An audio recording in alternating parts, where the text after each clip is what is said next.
you fucking marks out there to always keep it kinky.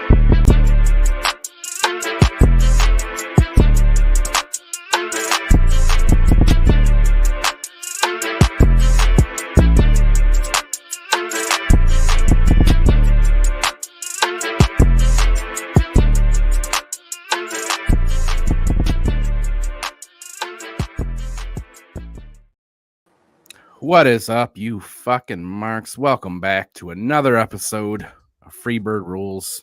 It's been a up and down couple weeks with us being off and on and off and on. Now Khan isn't showing up for work yet again. You know, he's pretty much part-time at this point. I mean, he's part-time to a part-time podcast, which I don't know what that really makes him. What's half a part? Does that make him like quarter time? Yeah, something like that. Yeah, he's the quarter time host here. I wouldn't say even the part is like halftime though, because we're only on like once a week or something like that. I mean, I don't That's true. If that. So it's That's like, true. you know.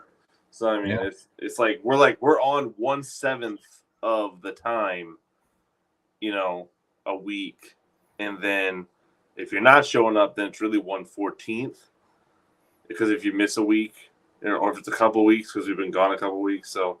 Maybe like he's 1/31st of a timer. That's what he is. That's some Scott Steiner math right there. It is. Yeah. Where's Big Papa Pump to help us out here? Yeah, I need that. The calculations in the air. Yeah. Yeah. How are you doing? I'm good, man. I turned 31 over the weekend. Over last weekend. That's why we weren't here.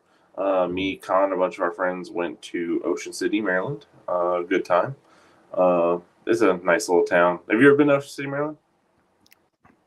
I have not, even though I lived in Maryland for 4 years. I never went there. That's crazy. I'm sure you heard people talk about it then at least. Oh yeah. Yeah. That's like my favorite place in the world. It's like it's really just a chill town. There's not really like anything crazy. Like I was telling my friends, I was like, it's my favorite place in the world, but there's nothing like crazy going on there. It's just a nice little like city with locals that are not, and like it's off season too, so it's like no one really was there. There's actually a lot more people I've seen on an off season day. And there's a boardwalk there. There's a boardwalk, yes. Nice. It's a very famous boardwalk there. Beaches the entire lay of the city, and actually, if you could keep going north, you run right into Rehoboth Beach. Which is another thing too.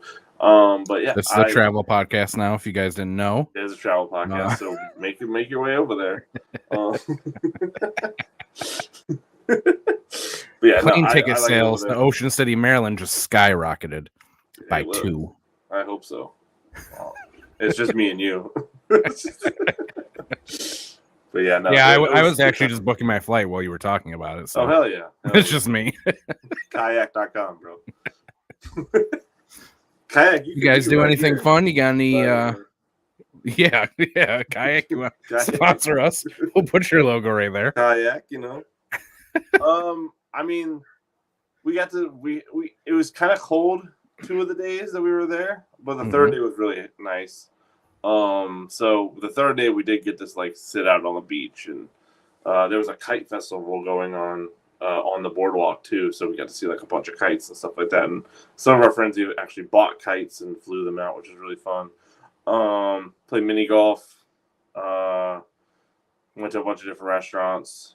So we're in our 30s now. We're man. We're not like birthdays, they're not. We're not going to Disney World or anything. Yeah. We're not like also not like getting not staying out all night drinking. And... Yeah, no. It was there's a lot of board games too. There's a lot of board games as well. I like board games. What board games do you play, Nick? Board games. My favorite. I mean, we love cards in this house, and we actually collect like decks of cards. Okay. We also are big collectors of Uno cards, so we have a bunch of different Uno cards. So Uno, and like I'm a big Texas Hold'em guy myself. Okay. I don't get to play a lot of it because not a whole lot of people play it. And like casinos, like 30 minutes north, and I don't really go to casinos like that. But I mean, we have a chess. I'm a big chess guy.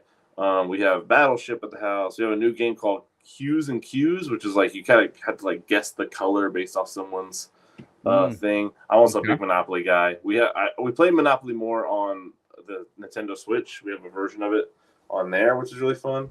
But I played a bunch of different ones. Phase 10, a bunch of shit. There's actually a card game called Golf that we play. It's Okay. really interesting. You like set the cards up a certain way, and you gotta like match the points up and try to get the lowest number of points, and it's really interesting. I'm a big this is a big Cards Against Humanity house. Okay. If you come to this house, you're gonna play Cards Against Humanity at some point. Okay. There's it's a card game that's called Love Letter. Very, very simple, quick little rounds. Okay. It's very fun. It's just a little tiny game that has like 12 cards and I can't really think of what they're called. Like just little pieces to like track, what. Okay. Yeah. And I mean, we got a bunch of different stuff. Like we don't really do like traditional cards. It's always like a some sort of game that somebody came up with. There's one called Bad People that we like. Okay. We have a drawing one. I can't even think of what the name of it is. It's not like Pictionary. It's like a offshoot of it, kind of. But okay. Yeah. But yeah, this is a big Cards Against Humanity house. Shout out. I have a weird gripe about that game. Okay. I mean, I don't think it's weird. I think it's probably justified after a long time playing it. It just gets to a point where it's like people are not really making any sense. They're just kind of saying the most shock value thing.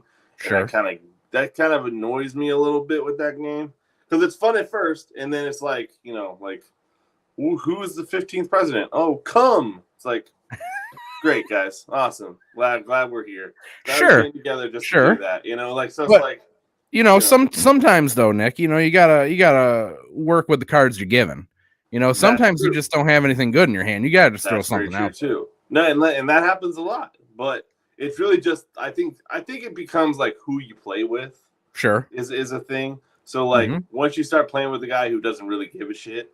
Right. And it's kind of throwing things out there that's like, oh, penis. like, bro, you've made that joke. I don't know how you keep getting that card because you keep making that joke every other round. Like, you keep getting that card. It doesn't make any sense. So it's like, so that game kind of annoys me for that reason. But if you get a good bunch of people to play it, it is a fun game.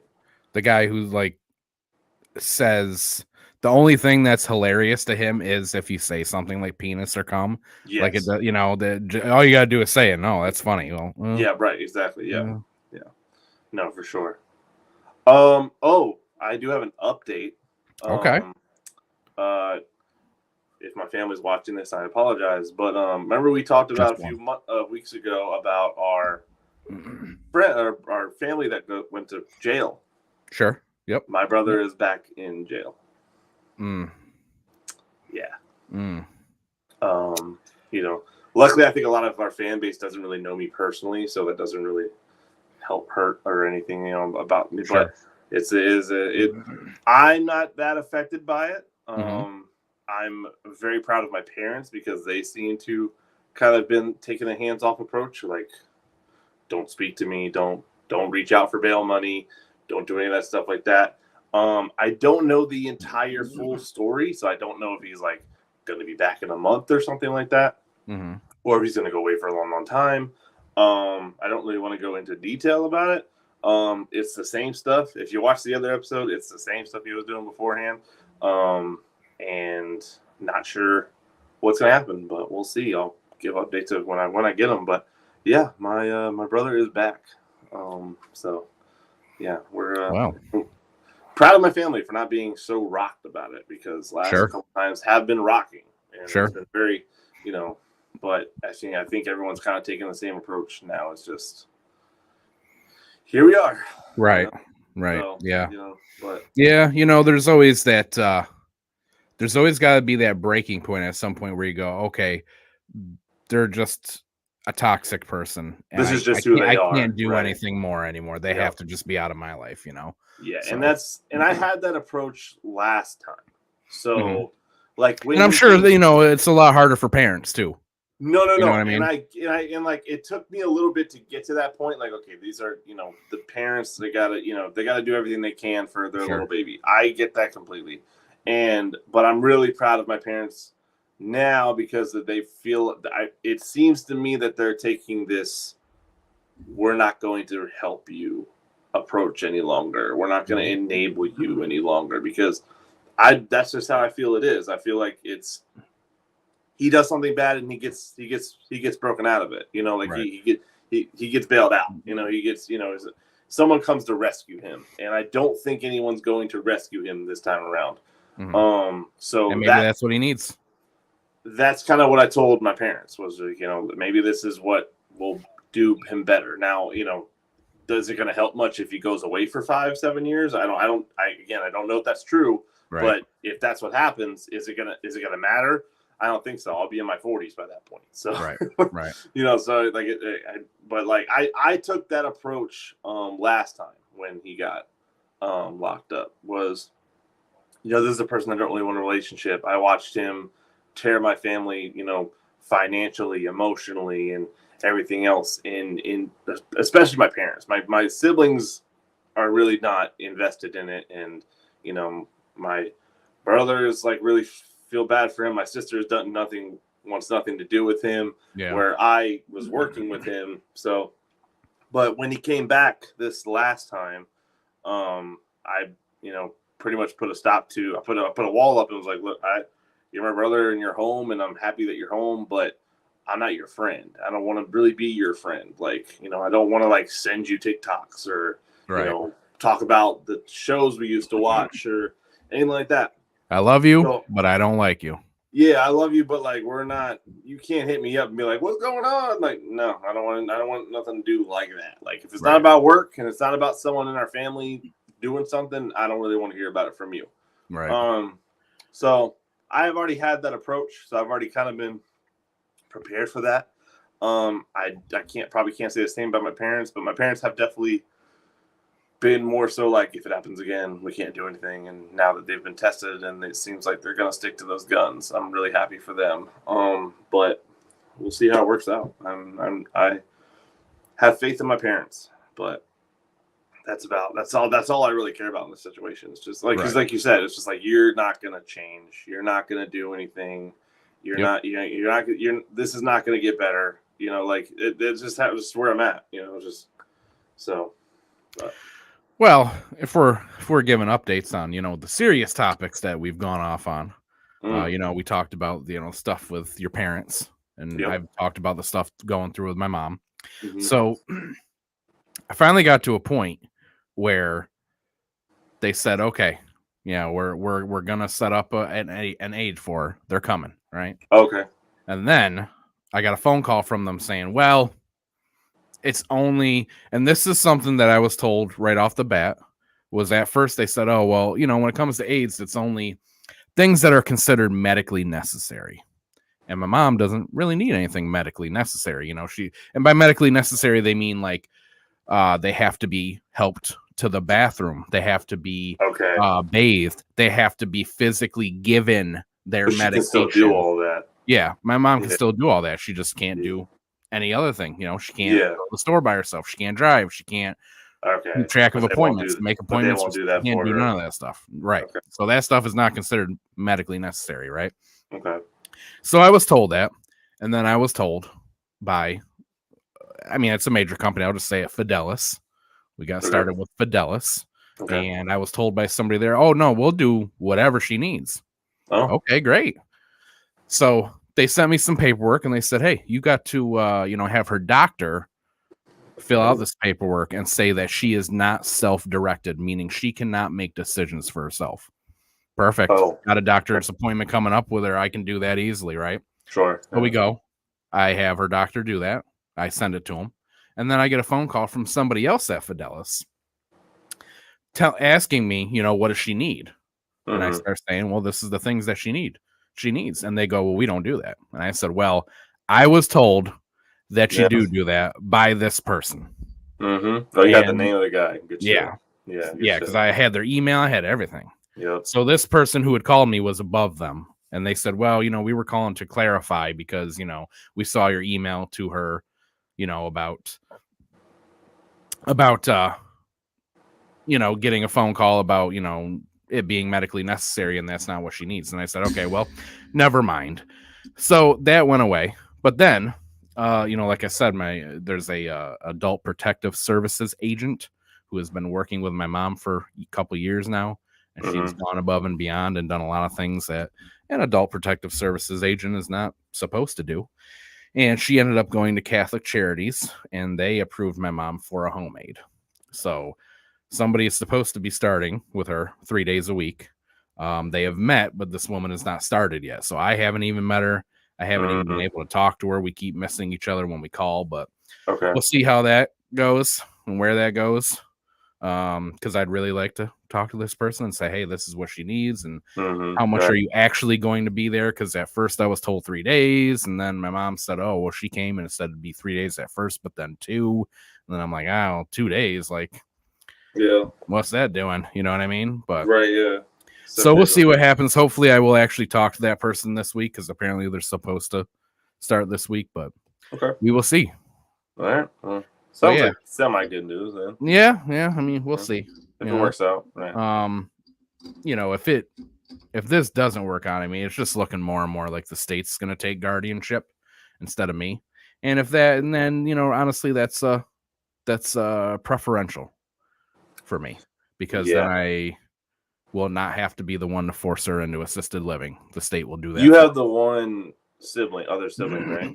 Yeah. Well, I have a half brother and a half sister, but neither of them are by my mother. They're both by my father. Right. So they're not even worried about it. So they're not even included. Yeah. I mean, my brother, again, we talked about him. Yeah. I don't talk to him. My sister, like, she's kind of like, she talks to my mom every now and then, but it's not like that, It's not her.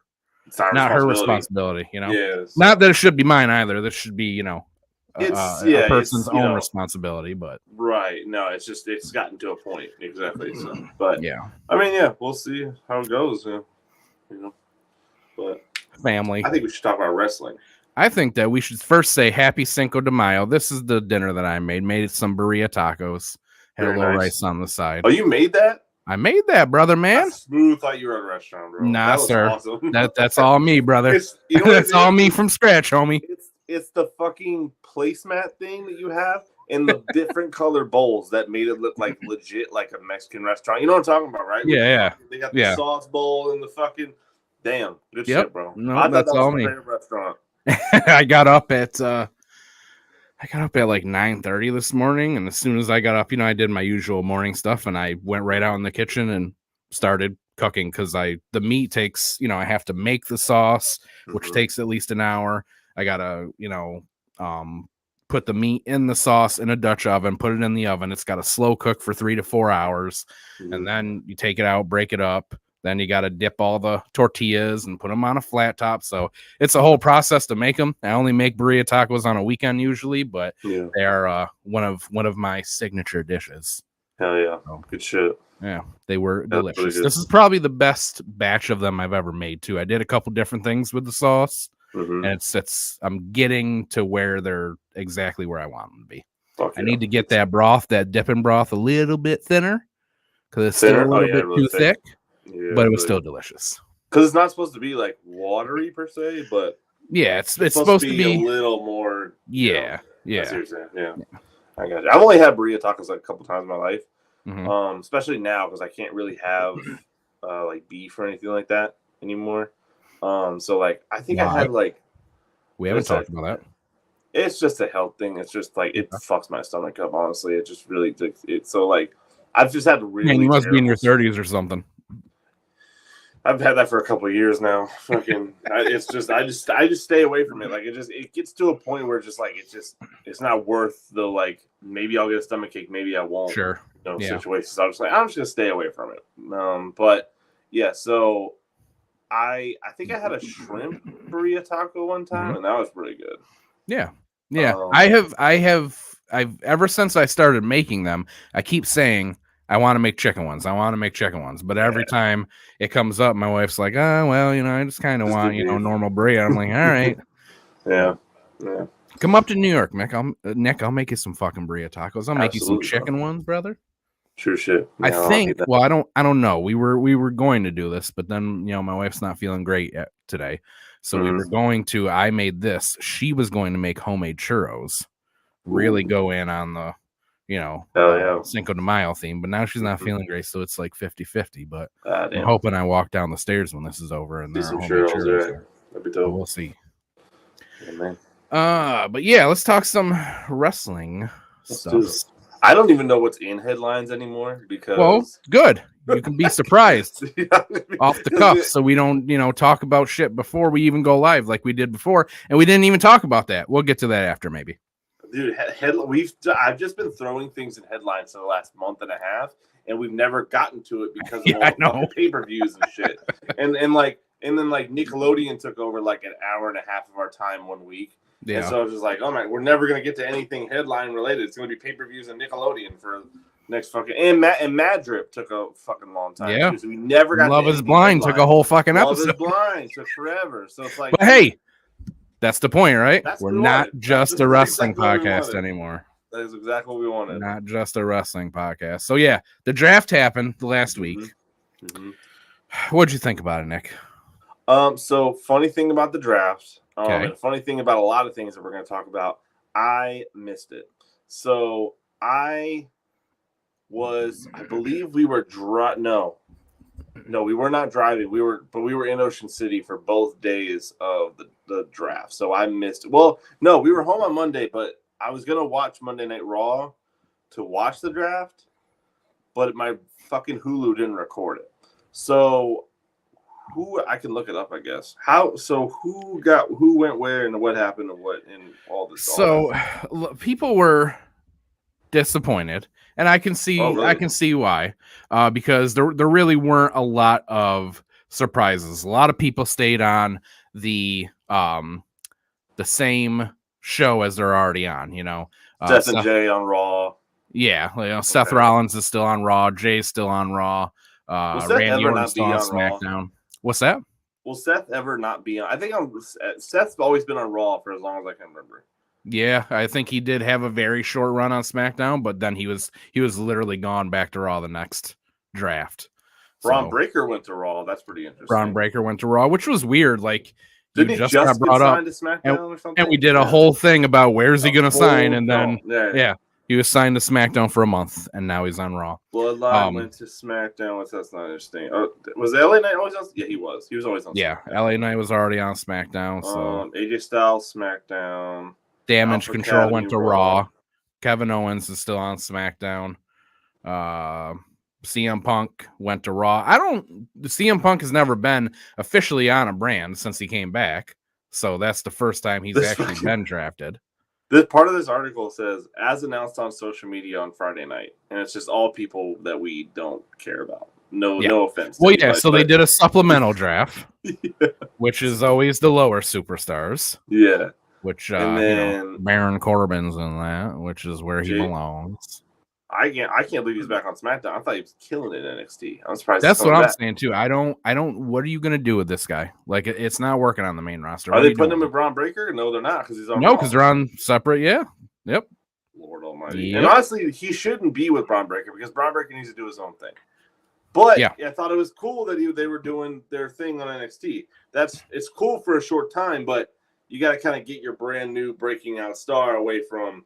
Right, a tag team thing. No matter who it is, when it's an older statesman, as Baron Corbin could be, you got to get Braun Breaker away from him at some point, because that's what they're doing in AEW with Chris Jericho. They keep putting motherfuckers with him, and Sammy Guevara is a good example. Stop putting Sammy Guevara with Chris Jericho. Yeah. But we had some, big NXT call-ups. I mean, Carmelo Hayes was drafted in the second round, as he should have been. Ilya's coming up. Blair Davenport is coming up. Oh, really? Okay. Lyra Valkyria got drafted. Blair Davenport got drafted. Fire and All Dawn were already on the main roster, or there was a call up too? They were. They just haven't been on TV for a very long time. What's happened with them? I don't know.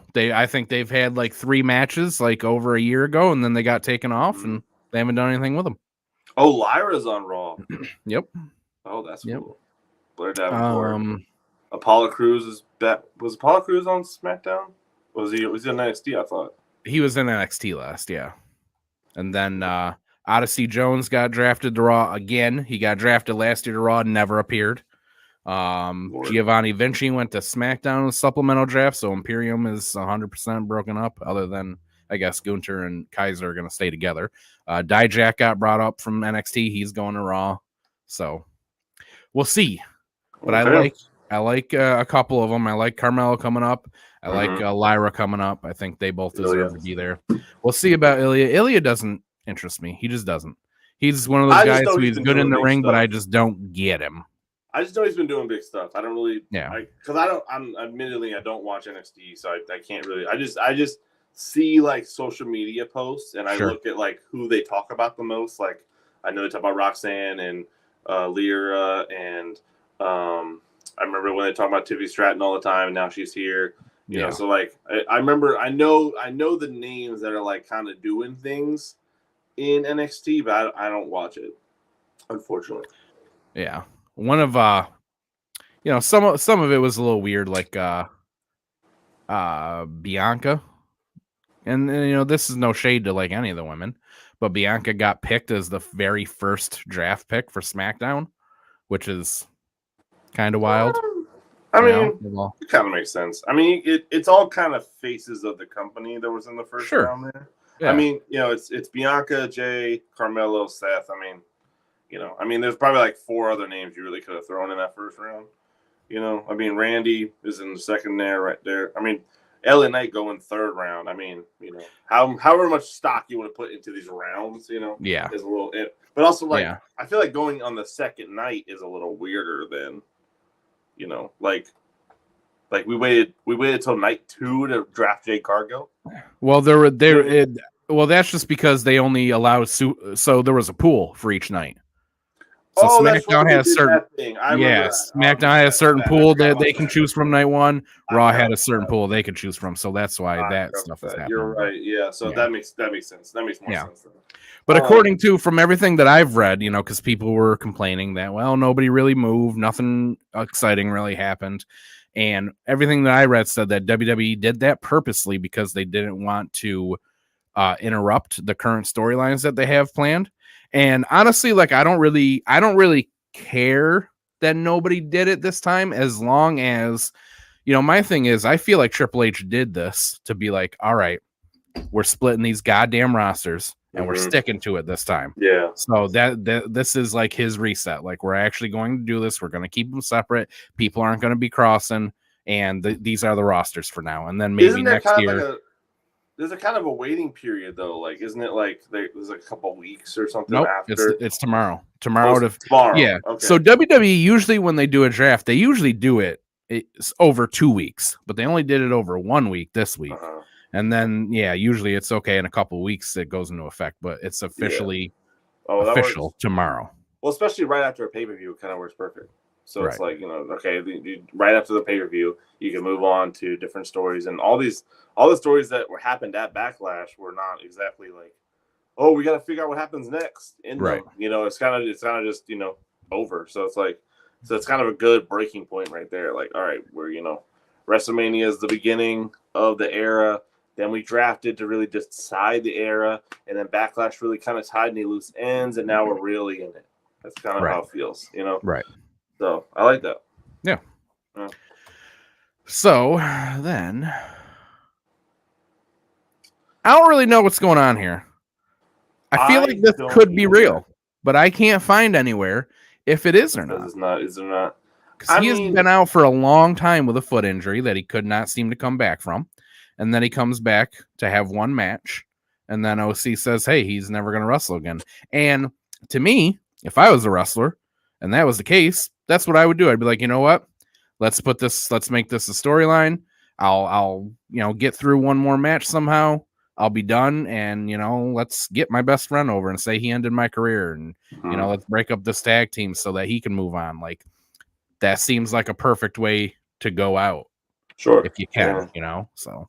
I mean, honestly, like, I'm not even trying to shit on the dude, but, like, I can probably count the Chuck Taylor matches I've seen on one hand. Sure. In AEW. And so it's like, in my head, he's been either injured or just not wrestling forever.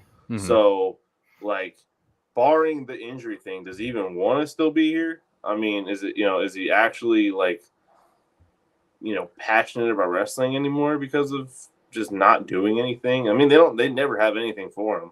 I mean, the only thing they had for him was the fact that he's in the Best Friends. Him to me, because him and Trent were a huge part of AEW for those first couple years, especially the COVID years. Mm-hmm. Like they were really carrying the tag team division with, wild parking lot brawls, and then they did that arcade one or whatever that was crazy. Mm-hmm. I really felt like they should have been given the tag titles, at some point, but Tony Khan has a very clear vision, I guess, of how he planned to do those first couple years, and he stuck right with that. The titles weren't really switching a lot or anything, so unfortunately it didn't really go to him. But I like Trent a lot, so if Chuck really is done, I'm glad that they did this and he can turn heel and move on a little bit. Well, Trent's always been, besides Orange Cassidy, Trent's always been the star of those two guys. To me, like it's never been like, oh, Chuck's really gonna like do, and it's not, again, not to shit on him. It's not about that. It's just, Trent's always just looked like the legit wrestler. Sure. And so this, I mean, if this was Chuck's idea to really get him to do a heel run, which he already looks fucking good in my opinion. If this is the plan, then this is a good plan. And if he hangs around or whatever he wants to do is done, then that's cool with me too. I want whatever he wants to do, like I don't, Yeah. I mean, if he is retired, Chuck's been around for a long time. He could still be valuable to AEW in other ways. I could definitely see him being a trainer or a producer or something like that. So we don't know if this is real or not, but I can see it being real. Yeah, I mean, we're just done being on TV. Say his name and he appears. Bro, listen. You blue-balled me there, you motherfucker. I wanted to clap and everything, and you didn't give me the next line. No, you didn't give me the next line. What a dick. I've had that fucking song stuck in my fucking head for so fucking long. Like, because I just saw the interaction between him and AJ Francis. The Creed one? No, just the one. Oh, it was just I don't know if I saw the Creed one, but I saw. It was the first one I saw was just like AJ Francis talking about it backstage somewhere, and then he's like, "Don't say his name" or whatever, and he's shows up. It's like, what the fuck was that? Joe Hendry has been one of my favorites in TNA for a long time. I don't know why he's not like a champion. Like, they give him the digital media championship, but that shit doesn't matter. Sure. Like, he really should be going for the world title because he is so popular and he is so entertaining. There's no reason that he's not higher on the card for them than he is. I saw the one where he AI put AJ Francis over his body with two black eyes. Yeah, that shit was nuts. I was like, it looks so crazy. Like, so when this is over, I'll do that screen sharing thing and I'll show you the Creed one. Oh my god, dude! Hell yeah, so funny. Yeah. But yeah, I mean, we'll talk about this a little bit later. But I, went to the TNA Under Siege pay-per-view and then the tapings yesterday, and Joe Hendry is 100% the most over guy in the company right now. That's hilarious. The crowd explodes every time he comes out, and they should. I just find this hilarious, though. I love this. I love that he went on and say, "Hey, make this happen for me," and wrestling fans were like, "Fuck yeah, we'll make that happen." Absolutely. Now Beyonce with a wrestling theme song. That's crazy. That's fucking nuts that happened. Yeah, that's awesome. I feel like Joe Hendry is what WWE wanted Elias to be. I can see that. Yeah, he actually does these songs himself. He plays the guitar himself. He does all that stuff, and they're hilarious every time. Yeah.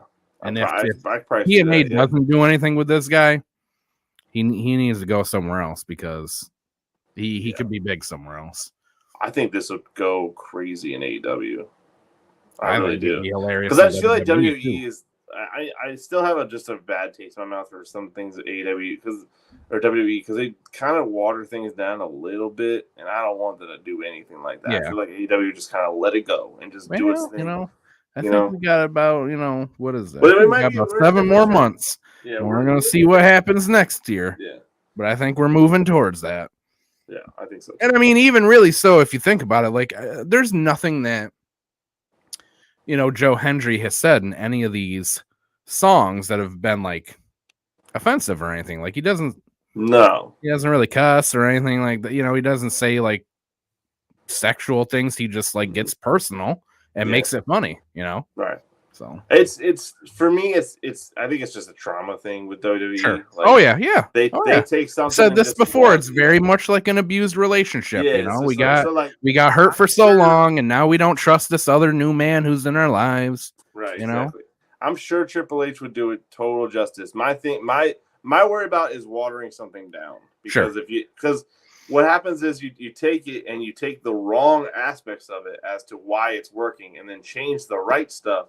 And then it doesn't work anymore because, that's why you kind of just let things go and just let it be. Like, that's why Orange Cassidy works so well. They didn't have him do anything that wasn't exactly what he wanted to do, as far as I could tell. Mm-hmm. And everybody loves him. So that's kind of why, like, something like that would work because, like, I feel like Orange Cassidy is a great case study for something like that. Sure. But that is a double-edged sword, though, Yeah. There's definitely guys in AEW who've been allowed to do whatever they want, and it did not go over well. So that's true too. That's very true. No, don't definitely don't get me wrong on that one. Yeah. We kind of talked about this. I know you said you weren't that into him or anything. I'm a big Ethan Page fan. Been watching him since Impact. I have seen like the transformation he's made, like with his body and all of that stuff. I mean, he was a big dude, and he's done a lot of work to get into great shape, and he's great on the mic. He should have been TNT champion, not Scorpio. I'm just gonna say it. Should have been him. Where's that fucking guy, by the way? Yeah, exactly. Where is that fucking guy? Where the doing fuck nothing. Is that guy? Doing nothing. Getting paid to do nothing because he's friends with the Bucks. Isn't he like fucking Cody's brother-in-law or some shit? Cousin-in-law? I don't think Him and Brandy so. are related. I promise Scorpio Sky and Brandy Rhodes are related. Well, we're gonna Google it right now. Look it up, bro. I promise you they're related in some capacity. Brandy Rhodes, Scorpio Sky. Boom. Popped right up. Cousins. Really? Look at that. Brandy's not one of they want to talk about dumb shit. Wait, they're in the fucking. Oh, shit. Look at that. I did not know that. Yeah, man. Well, learned something. Look at that. Well, I mean, Cody's not there anymore, but he is good friends with the Bucks, so he could do something in WWE though, probably. Scorpio? Yeah, he could be in a speed thing at least. Nah, he's pretty boring. He's good in the ring, but the guy ain't got no personality. That's why you put him in speed. I guess. Yeah, he could be with the other bald boring people guy who has no personality, who's the champion there. So there you go. They could just when I first started watching wrestling, bro, I really liked Ricochet. And I still do like Ricochet, don't get me wrong. But it had everything to do with his talent and none with his personality. Right. Mm-hmm. Because we would talk like him because he's like an Avenger. Like the way he moves, he's a superhero. Sure. But no personality. No fucking I don't care about any of that shit. Like it was not believable that he was fucking with when Logan Paul him were beefing. It did not it was not believable that he was like angry at Logan Paul. It was just not believable. No, he didn't. It was a great match, great spot, great all that shit. But he didn't have the ability to go back and forth with Logan on the mic. Losing charisma, he tried. That is Logan. He tried. Yeah. I would like to see Ricochet if they turn him heel. He's never been a heel. So just to see what would happen, hey, this shit ain't working. So, let's turn you heel. You could even go real heel with him and have him turn heel and be like, you know what? I'm not doing any of that high flying shit anymore. You guys like it, I'm not doing it. You know what's really funny? I bet you in like real life, he's actually got a really cool personality. I bet you he's a really fucking dope person. Yeah. But it just doesn't translate on screen. Yeah. And really, again, why would it? Like, he literally doesn't have a gimmick. He's just go out there and do your moves. That's it. That's as far as anything has ever gone with him. He's never been put into like a really personal, deep storyline or anything like that. He's never been given any kind of character to play. He's just, you go out there and you do high flying moves. That's your gimmick. I'll tell you what, I killed a couple people to be Ricochet. Though. Well, that's for a different story, though. That's for a completely different reason. Fucking gig right there. A good fucking gig too. Backup quarterback in the NFL. You don't do shit. Listen, and I'll take that too. And he's not. I mean, he's got a history that's pretty nice. Just put it that way. We'll have to talk about that one later. He's doing pretty well for himself. I know about the current history. I don't know about the whole history. Oh well, Katana Chance for a very long time. Yeah. Okay. Yeah. Interesting. I mean, we haven't even talked about this. I forgot about this. I didn't forget about it. I forgot that we hadn't talked about it. Yeah. This is heartbreaking. Yeah. Yeah, this sucks. This sucks, but I thought about it. I was like, oh, that really sucks. And then I went, does it though? Like, if she's gonna get injured, this is the best fucking time to do it. Because she just had a huge WrestleMania win over Becky. Now she's injured. I mean, she's as popular as she's ever been right now. Yes. Go away for a couple months. People don't get sick of you. You're gonna come back. You already know you got screwed over for the title. The fans know that. They're going to pop so fucking big for her. And it's looking like they're doing exactly what I said they needed to do to really make her a face and really make Dom a heel, which is to have Dom cheat on her. It looks like that's where that's going. Yeah, they're going into that one a little bit. Yeah. Mm-hmm. So the pop for her when she comes back is going to be huge, and fans are going to miss her. But Dom is like going to be like really. I haven't seen Dom like really hanging out with Santos anymore or anything like that. Has he been doing that? No, that ended. And but Santos and Legado are officially on SmackDown now. The LWO is officially on Raw. Okay, so Andrade is also officially on SmackDown now. So I'm sure that all that is over now. If Triple H is going to be actually keeping it separate. My whole thing too was that I really wanted him to like kind of hang out with Santos and hang out with Andrade and then hang out with Liv and like just do all this like fuckboy shit that like you're not gonna do when your girl's around type shit. I wanted him to do and have Judgment Day be like angry at him because he's like not showing up to meetings or stuff like that. Sure. Like that would have been really fucking like, oh man, he's like going to shit with mommy not around. Right. That'd be hilarious. Just basically see him be like a backstabber, teenager, like a everybody teenager. In his life. Yeah, he's cheating on his girl who's already out of his league. He's hanging out with all of his boys' enemies behind their back. Like, just a bunch of fuckboy shit. Yeah, that would have been good. But you can still do that. I mean, you could have the thing with Rhea. We don't even know how long she's going to be gone. So who knows how long this between him and Liv is going to go. And then, I mean, it's pretty clear that Judgment Day is imploding slowly. So I mean, you could definitely work something in like that. Still, I just don't know with who, because obviously it's not going to be the LWO because him and his dad are still yelling at each other. So shit, maybe Carlito goes heel and takes. Could be. Carlito is going heel. I mean, they revealed him, to be the attacker of Dragon Lee, and then they asked him this week why he did it. Oh, you didn't know that? I didn't notice that. Oh yeah. Oh, so they did that on the SmackDown where they started the draft. Santos came out and said, "Hey, I told you that I didn't do this, and here's video. You're gonna want to watch it." And they showed it, and it was Carlito attacking Dragon Lee, and then he just attacked Dragon Lee right there in the ring, and then ran away. And then this week on Raw, they asked him why he did it, and he said pretty much what Santos said, before when that all happened. Said, "Hey, I came back here. I joined the group to help him. I really wanted a WrestleMania match, and instead he went and he chose the new shiny toy." So it's basically the same thing that Santos left for.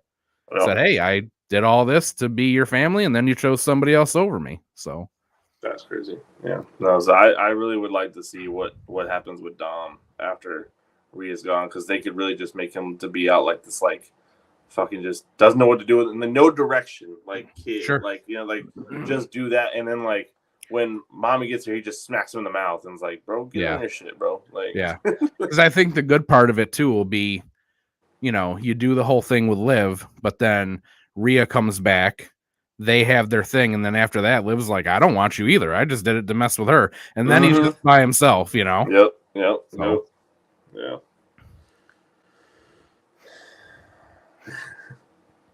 Bro, Listen, this is. Go ahead.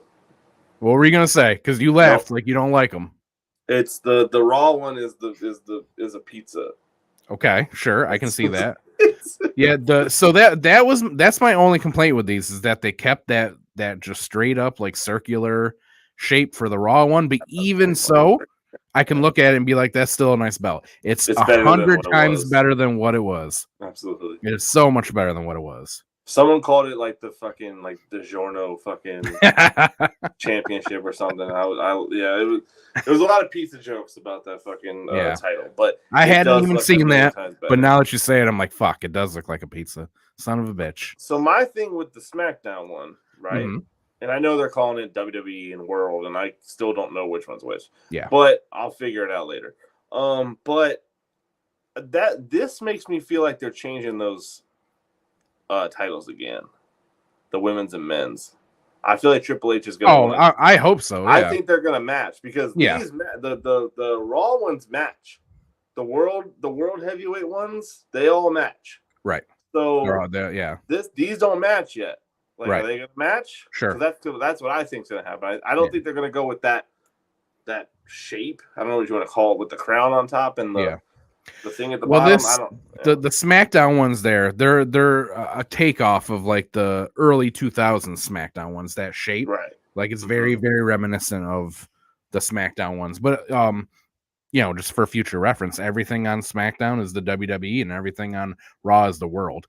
I don't really like that. I think it's kind of weird. I don't know why we can't just say the Raw World Champion and the SmackDown World Champion. I don't know, because it's weird to be like, oh well, you're the World Champion of what? WWE? No, that's the guy on SmackDown. Wait, what does that mean? He works this like there's a big WWE symbol in the middle. Like, right, yeah. So my thing with it is it works both ways for me, where like I don't like the Raw and SmackDown titles on them because it makes it kind of conform to the television show.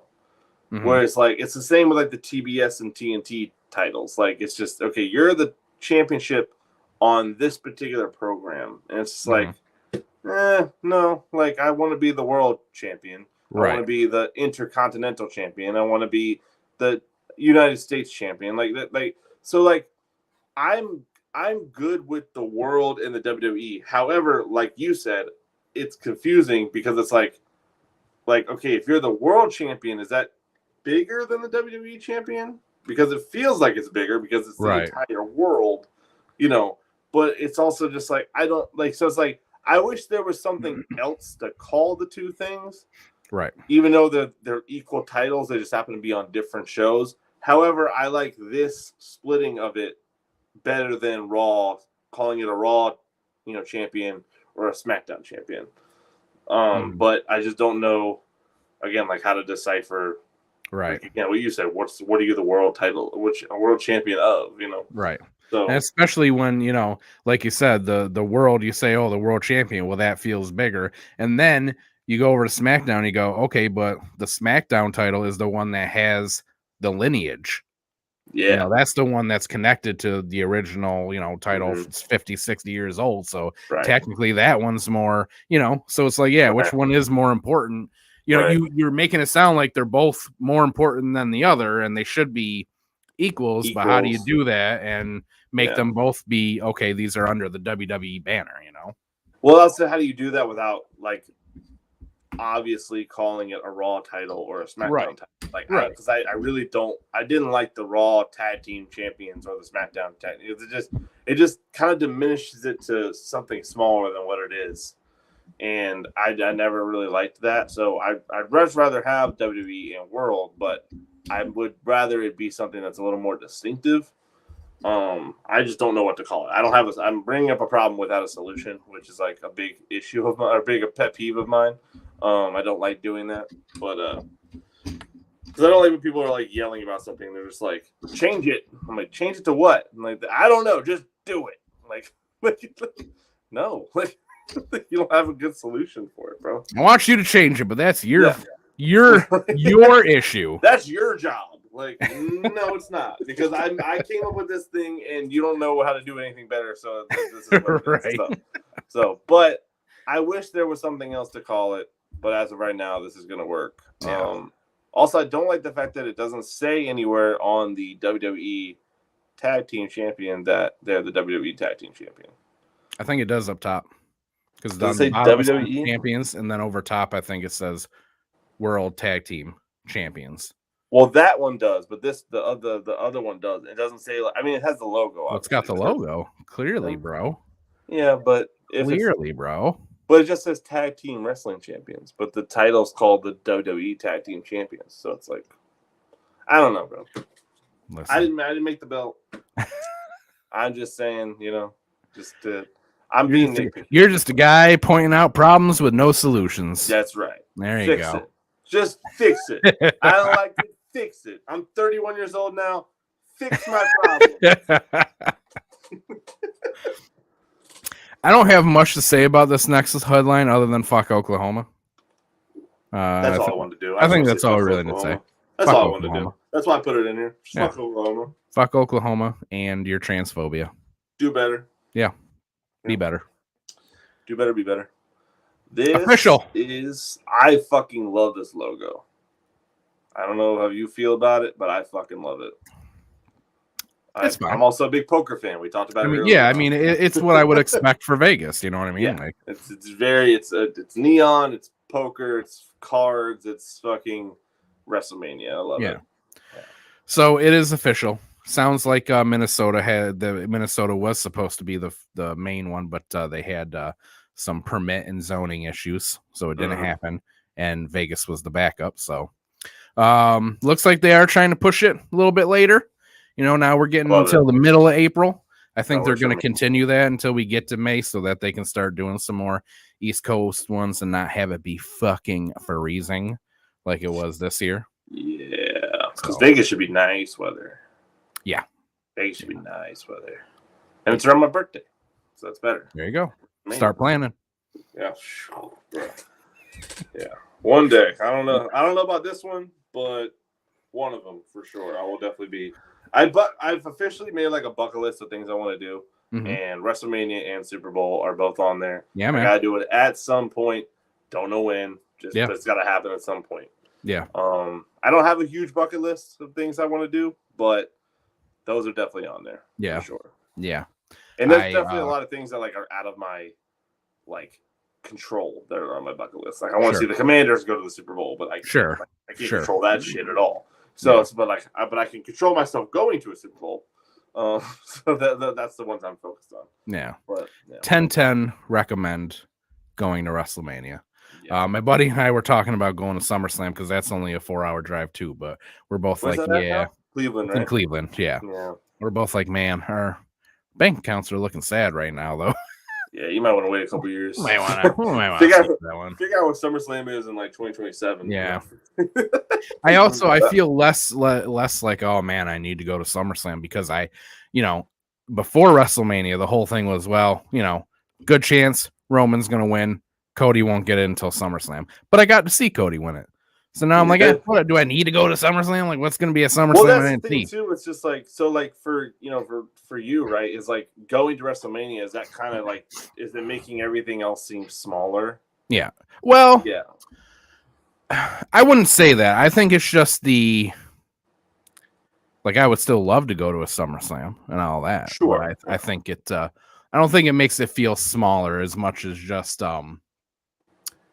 I especially because of the WrestleMania that I went to, so much huge stuff happened at this one. Yeah. That it kind of dwarfs everything else for me right now. But now that I have done WrestleMania, the other one that's on my bucket list, because I've already been to a SummerSlam.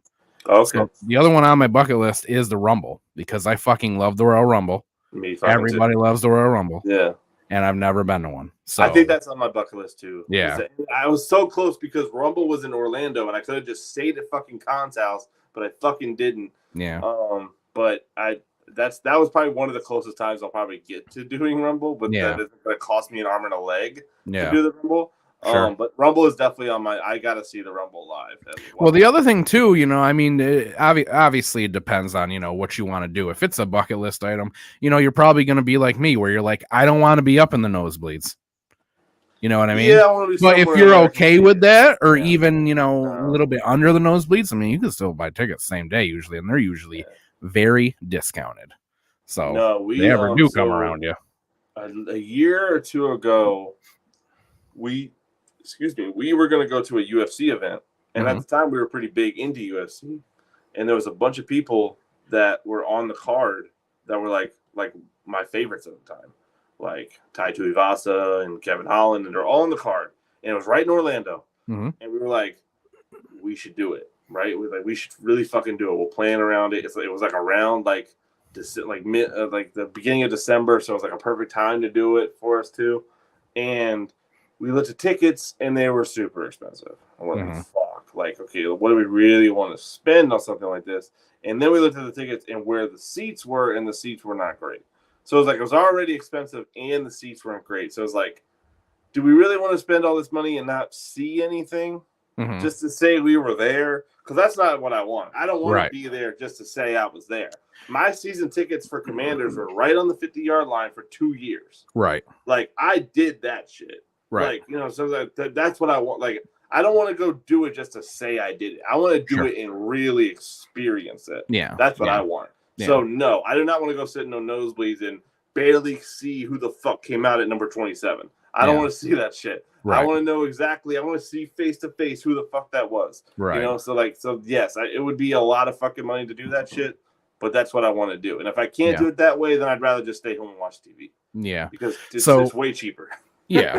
So, I mean, that was always my thing too. And that's what put me off of WrestleMania. So for so long was because I'm like, I'm not like, it's probably going to be a once in a lifetime thing. I'm not sitting up in the nosebleeds, and I was close to the nosebleeds the first night, but the second night, we were just one thing up, which is preferably where I'd like to be, because it doesn't matter how long I live. I'm never going to be able to afford or even have the opportunity to purchase a front row ticket. It's just not going to happen. Yeah. And honestly, and if you're at a wrestling show, I've been to enough pro wrestling shows to know, if you ain't first 3 rows, there ain't no reason to sit on the floor. You might as well get one riser up and have a straight, clear view. And, so the second night was great.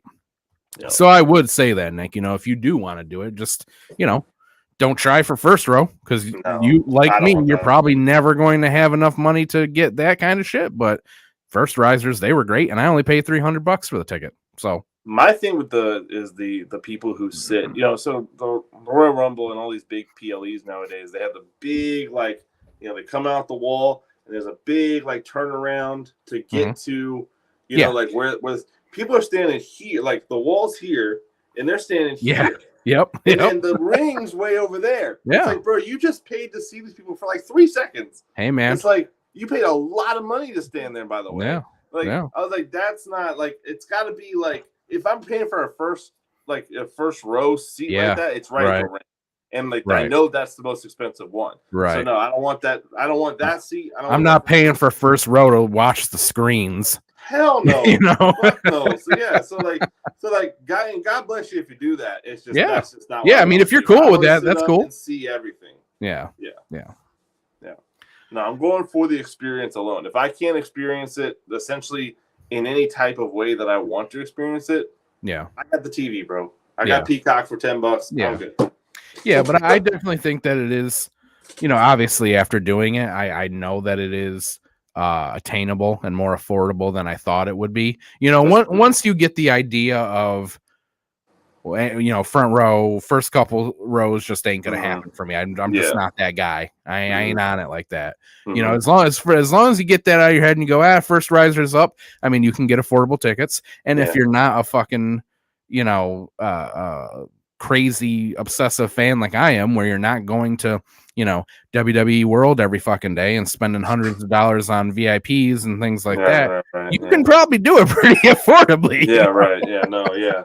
I mean, that's definitely like, I don't think I would probably do as much as you did. Yeah.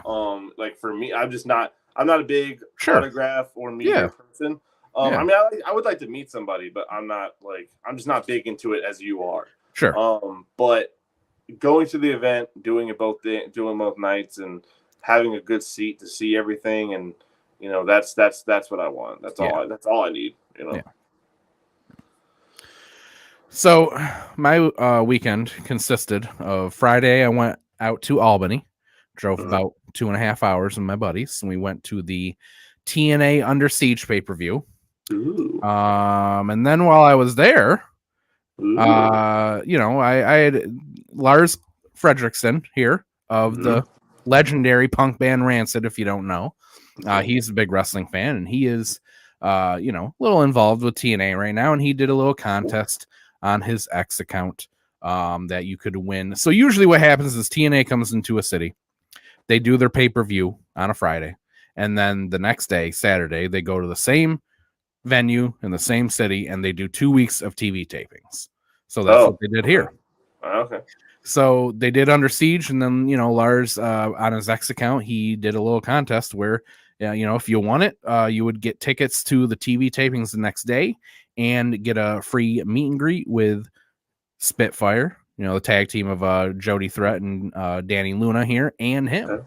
And I did it. All you had to do was retweet and like it, and I won for the second night, which is good because I was already there the first night. Right. So yeah, drove back out last night, and not every day you get to meet a music legend at a wrestling event. So it was an interesting experience.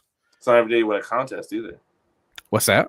That's not every day you win a contest either. That's true, even though I have won several of them somehow when it comes to wrestling.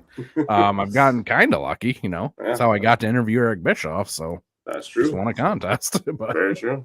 But yeah, I mean, if TNA comes to your town, pay for it because it is a good show, especially if it's a pay-per-view. They really go out there and they show out. So that I know you didn't watch it, right, Nick? I did not. No, but me and Con watched it, and well, obviously because I was there. I was front row. You didn't watch it though. I was front row for Under Siege, which was cool. I believe I was on TV a couple times. Con said he saw you at least once. Yeah. So it was cool to be there. First row. They always show out, like I said. Mustafa Ali, Ace Austin had a great fucking match, and then the main event was it's like I'm not a big Moose fan. I'm just Moose, not. Yeah, I just don't like the guy. It's like Moose and Brian Myers and Eddie Edwards against Trent Seven, Speedball Mike Bailey, who I'm a huge fan of, and then Matt Hardy's back, and I'm like, this is a match. But it was actually really, really good. Matt jumped off the top rope and went through a table with Moose, which he just should not be doing at his age. Jesus Christ. There's no reason for him to still be doing shit like that, but he did. And it was like this it's not even an arena, okay? It was an armory. That's all it is. It's an armory. So you walk in and it's just wood floors. And they've got a little bit of padding. Fucking Matt Hardy's jumping off the top rope through a table. It was so loud when he hit the ground. It was crazy. Jesus fucking Christ. But yeah, if they come around, pay for them. Support TNA and the wrestlers there. And that's it for headlines. Even though Con isn't here, you want to do a little drip and drag real quick? Because I put some stuff in here. Yeah, let's do it.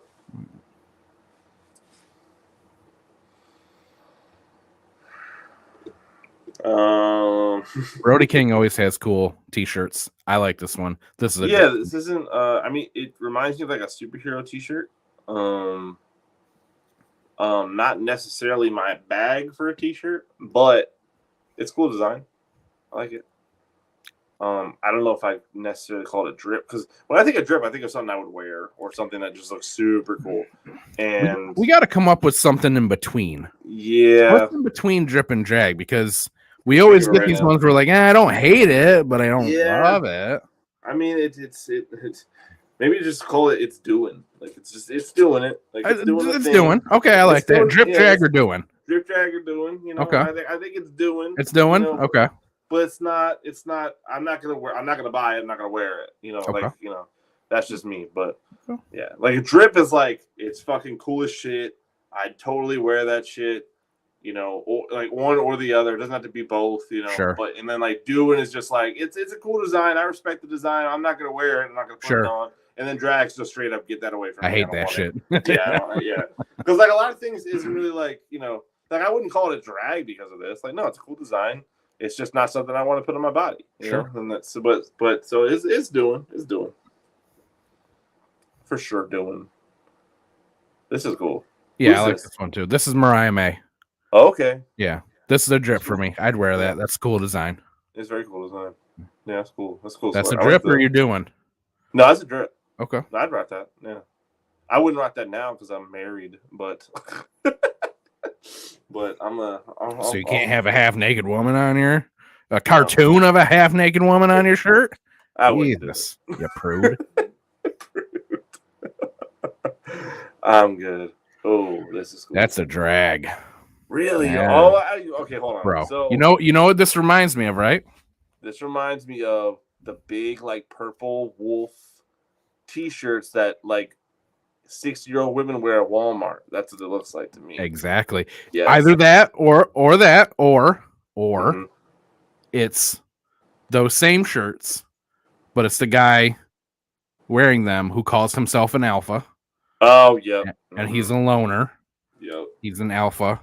Girls don't like him because he's a nice guy. Mm-hmm. And when he gets angry, the wolf comes out of him, you know? That's what this says to me. This shirt comes with a pack of cigarettes, that's for sure. Yeah.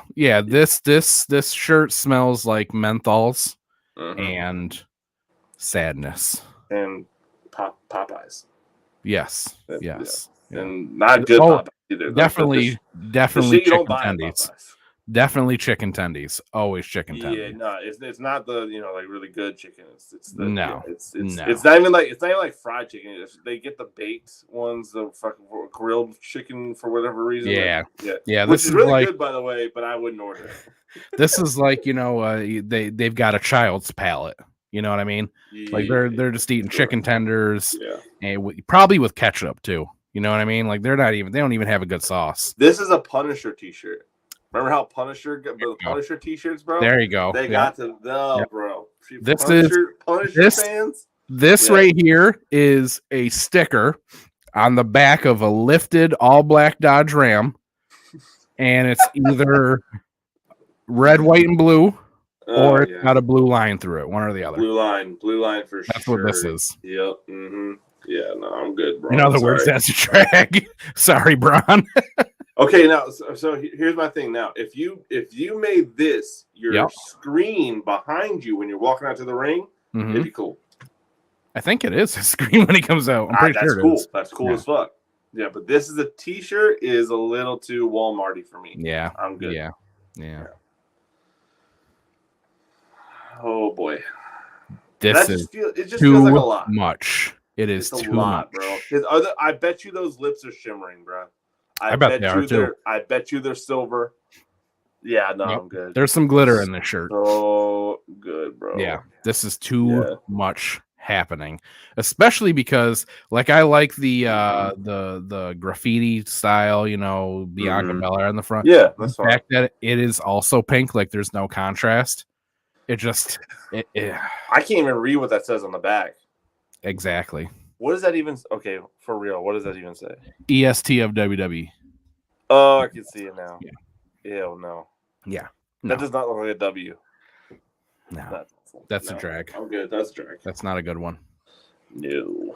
That's all I had for that. So let's talk Backlash. Let's do it. Backlash happened yesterday at 1 p.m. Did you watch it live, Nick? I did watch it live. I was actually I'm fully back into wrestling after all my vacations and all my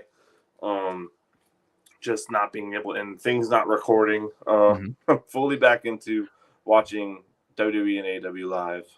So I was able to watch Backlash. I was not able to watch Dynasty, side note. I was trying to save money and was unable to miss apparently the greatest wrestling match ever between Will Ospreay and Bryan Danielson, but I did get to see Backlash.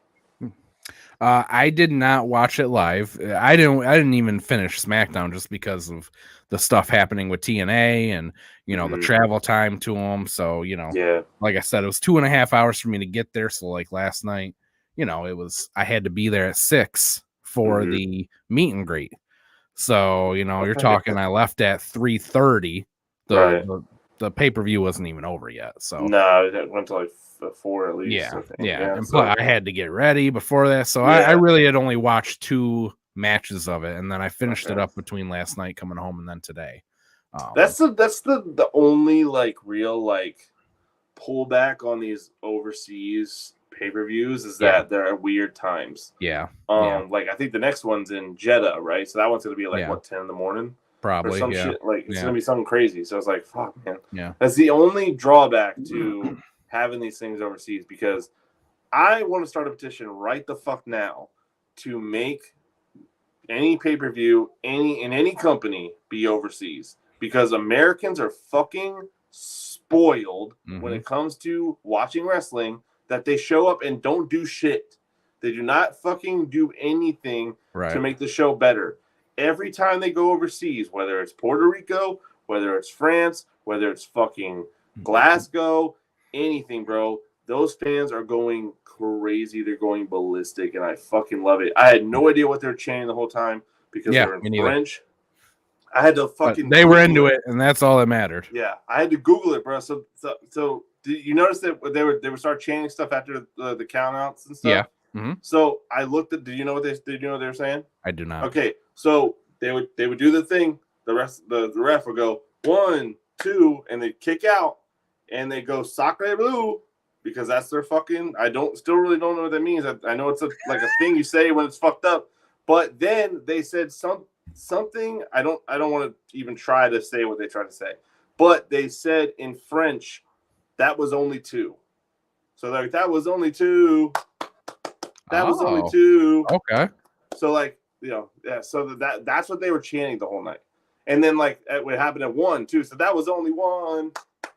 That's what they were doing all night, and then they were doing that shit with AJ Styles with the Phenomenal song. Apparently, that's a really big thing to them. The word phenomenal is like a big cultural thing. It's some sort of song that they like. I don't know. I don't want to like sound like I'm like patronizing them in any way. That's just a different culture, and I don't understand it fully. But it's really cool because it was really fucking fun last night. Like I was there yesterday. I was having a fucking ball, like watching them watch wrestling. It was a lot of fun. Yeah.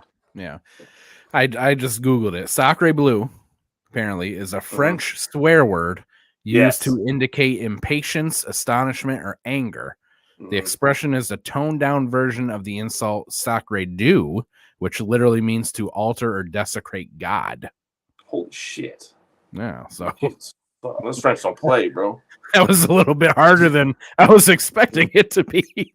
Anytime I hear it, it's out of frustration. It's like you bang your toes, Sacre Bleu, like So I knew they what used that to say was. that in like fucking Looney Tunes cartoons when we were kids. Oh yeah, Pepe Le Pew and shit. Yeah, sure. Yeah. Down with God. What did you say? Is that what it was? Yeah. That's some crazy shit to say for man. Bugs Bunny, bro. Bugs Bunny should not be doing shit like that. That's crazy.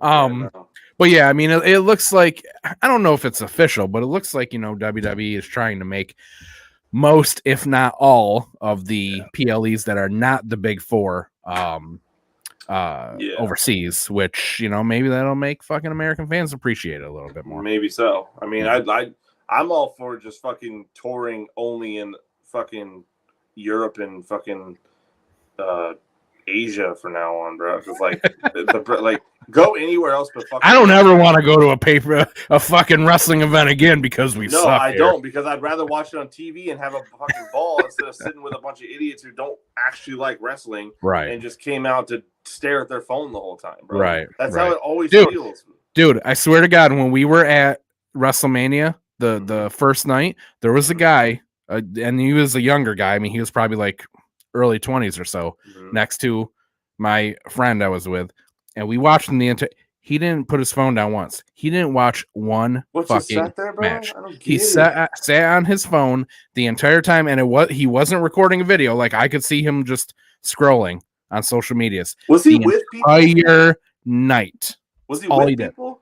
No, he was there by himself. Oh, that's even worse. Okay, so here's the thing. Here's the thing that would happen at these football games that I used to go to, right? A family would show up of like 6 people, right? and it'd be like a guy who's like 22 or whatever, and you can kind of tell, like you can look at somebody and tell whether or not, especially at a football game, whether or not they're a football fan, right? You can. It's just like even if they're wearing like the sports gear, they're not wearing the right sports gear, right? Sure. They're just wearing like a sweater that dad gave them, right? Sure. So I see this happen all the time. It's like going to an AEW show, but you're wearing an Austin 316 shirt. Yeah, like, you're a wrestling fan, but you're not really an John AEW Cena fan. Like, you're not really wearing the shirt. I get it. You found that at Kohl's or Hot Topic or something, and you just threw it on. Right. I got you. There's a thing that would happen at these football games where their parents would drag them or something like that because they also have season tickets, and it's like, okay, just bring the family, and the family doesn't care. I used to see that a lot, and that shit really annoys me because A, why are you dragging your kid to something he doesn't want to be at? And B, why the fuck are you here? I get like kids showing up, but like these are like adults that are doing this shit. So like I was waiting for you to tell me that like his parents dragged him or his friends dragged him or something like that. He was by himself. Really, he bought those tickets purposely and then came there and stared at his phone the entire night. It just makes me upset because the things I would do for that ticket. Right. You know what I mean? Like the things, the lengths I would go just to have that guy's seat and he's just sitting on his phone. Yeah. Like, are you fucking man? And I'm gonna be honest with you. Like I mean, we've talked on here about how I don't do drugs or alcohol or nothing like that. Yeah. I don't have a very addictive personality, but I do, in my opinion, I have two addictions, one being food, and I am addicted to my phone. Like I feel like most of our generation is. And even me, when I went to WrestleMania, I shut my phone off. Yeah. I didn't even leave it on, much less look at it because no, that is what I was there for, you know. I have a bad habit of like Raw and SmackDown. I'm on my phone. Yeah, no, I do too. I have a bad habit of it. I'm like, I know it looks. And I do that too, and I constantly have to tell myself, put your fucking phone away and watch the show because you love wrestling. So why are you looking at your phone right now? I make it such a big deal in my house that like 8 o'clock, I'm watching wrestling, right? Yeah. Yep. I don't make it a huge deal, but it's like she knows, like right. Watch wrestling. Same and here, I'm sitting there, half of it on my phone the whole time. Yeah. Yep. And like, why am I dedicating this 2 hours of my life when I'm really just not doing anything that has anything to do with what's on the screen? Now, for pay-per-views, I really don't have my phone on me. Like, I have my phone's sitting there, and like our group chat is off silence, and then like my wrestling chat's off silence. So that's all coming up to me, but I'm not really paying attention to it fully. Like I'm not sitting there texting the whole time, right? And I'm not strolling on Twitch or Twitter or Instagram or anything like that. I'm really focused on when it comes to pay-per-view time. But for Raw and SmackDown and Dynamite and stuff like that, I am a lot on my phone, and I don't like it about myself because I am addicted to my phone. Yeah, me too. I'm trying to be more mindful of it, especially with wrestling, or really just because I get on my wife a lot when we watch wrestling, or not wrestling but TV together, and she's just sitting on her phone, and I really like. I've noticed that I do it a lot more. I do it a lot more with wrestling than I do when we're watching something together. You know, when we're watching something together, I have a tendency to not really look at my phone as much. But when it's just me watching wrestling, for some reason, I pick up my phone a lot. Yeah. But when it's my wife and I watching something, I yell at her all the time, like, put your fucking phone down and watch the show. Because half the time, and it's not even just about like, oh, you're watching it with me. Most of the time, it's about, well, you're just looking at your phone, then you go, I don't know what they said. Well, yeah, you don't. Yeah, the plot. Yeah, you don't fucking paying attention. What they say? Like, no, I'm not explaining to you. Like, you fucking missed it. Like, no, I get you on that one. Yeah, no. All right, so let's get in the Backlash, though. Let's do it. But yeah, that guy. Yeah, I don't know. I don't know how you pay that much. Out of me. That annoys sit on your phone. Because there was like at least 2,000 other people that were doing the exact same thing in that. Absolutely. And then there are 2,000 or more people outside of that arena that would have loved to have been there. Oh, that would couldn't afford it. That guy. Yeah. You know. Yeah, exactly. Fucking stupid. This was really fun. Well, we know that you liked it, Nick. Why did you like it?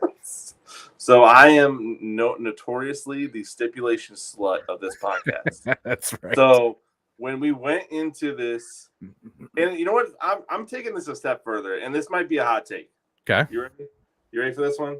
Oh, wow. I think when it comes to pay-per-views and PLEs, if you're not fighting for a championship, there needs to be a stipulation. That's a hot take. And I'm willing to die on that hill because honestly, why am I watching just a random match between AJ Styles and the LA Knight at WrestleMania? Sure. What's happening there? You know what I mean? Let's fucking make it a little more interesting.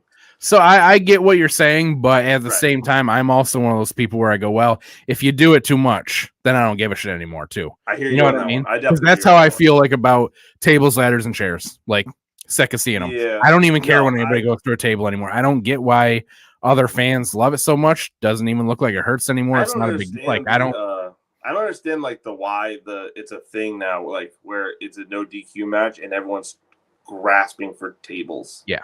Like that's the one you're grasping for. Like no, fucking pull out something like anything, like anything else, but like a kendo stick, anything, dude. Do anything that isn't a table. Like a table is just like I know what's gonna happen with a table. Like you could do fucking anything with a chair, a fucking kendo stick, a ladder. You can do a bunch of shit with a fucking ladder. Yeah. You know what I mean? Like so it's like, but like table, like someone's just gonna go through it. Like yeah. You know, like no one's really spicing up the table. Like, right. Exactly. Like, except when somebody lights it on fire, and that's usually too far for me. Right, yeah. I usually don't fuck with fire. I don't think that's something to play around with. When Cody did that shit that one time on AEW, that was wild, bro. Yeah. He got actually burnt because the fucking shit didn't go on him as much. And he took that shit too, because he was like, yeah, I'm gonna take this so that you don't get hurt. Like he went through the table. He didn't put on Andrade through it. He went through it. Yeah, no, I mean my take is a little more like just like at face, like sure. Like with I think like what you mean more is that you want to see if it's not for a title, you want it to be more personal. Like you want it to feel I want like there's bad blood between these two guys, because why else are you fighting then if it's not for a title? I definitely would like more personal like aspects to it, and I feel like personality and personal like vendettas go deeper within a no DQ or some type of stipulation going into it, a Hell in a Cell, something, right? So there's like something going on. It just makes it deeper than just a normal wrestling match, because I can turn on any day and watch a wrestling match, right? Like, but like when it comes to like this is the big moment right here. This is Backlash. Like I want to see something a little more than just two guys wrestling for the sake of just them wrestling. Sure. But I understand. I feel the same way. Whereas like if you do stipulations all the time, what's the point of a stipulation? Because then stipulation becomes norm, and then you just want a normal match. So it's like it just back and forth, right? So no, I got really excited when Nick Aldis came out and said, "No, this is no DQ now," because it made it just that much better. Like I didn't need to see. It was like 2 seconds later, my phone went off, and I was like, I already know what this text message is. I don't even have to look at it, and I know what this is. Nick Aldis came out there and was like, "This is a no." Like they already were going at it. Like they already were breaking the rules. It's like, bro, what are you gonna do? Call the match right now? Like, fuck no, make this shit no DQ. Let's go. Right. And they fucking did that shit, and it was fucking awesome, dude. The thing for me is Tonga Loa, like Tonga fucking Loa. Where the fuck did that come from? I am so.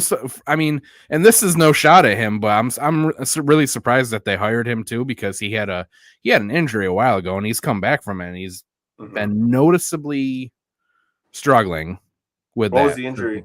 I don't remember. I don't remember that. I just know that I've seen a lot of it, and a lot of people have been like, "Yeah, he's not really the same after that." So I'm surprised that they hired him, but more so, I just love that. None of us knew.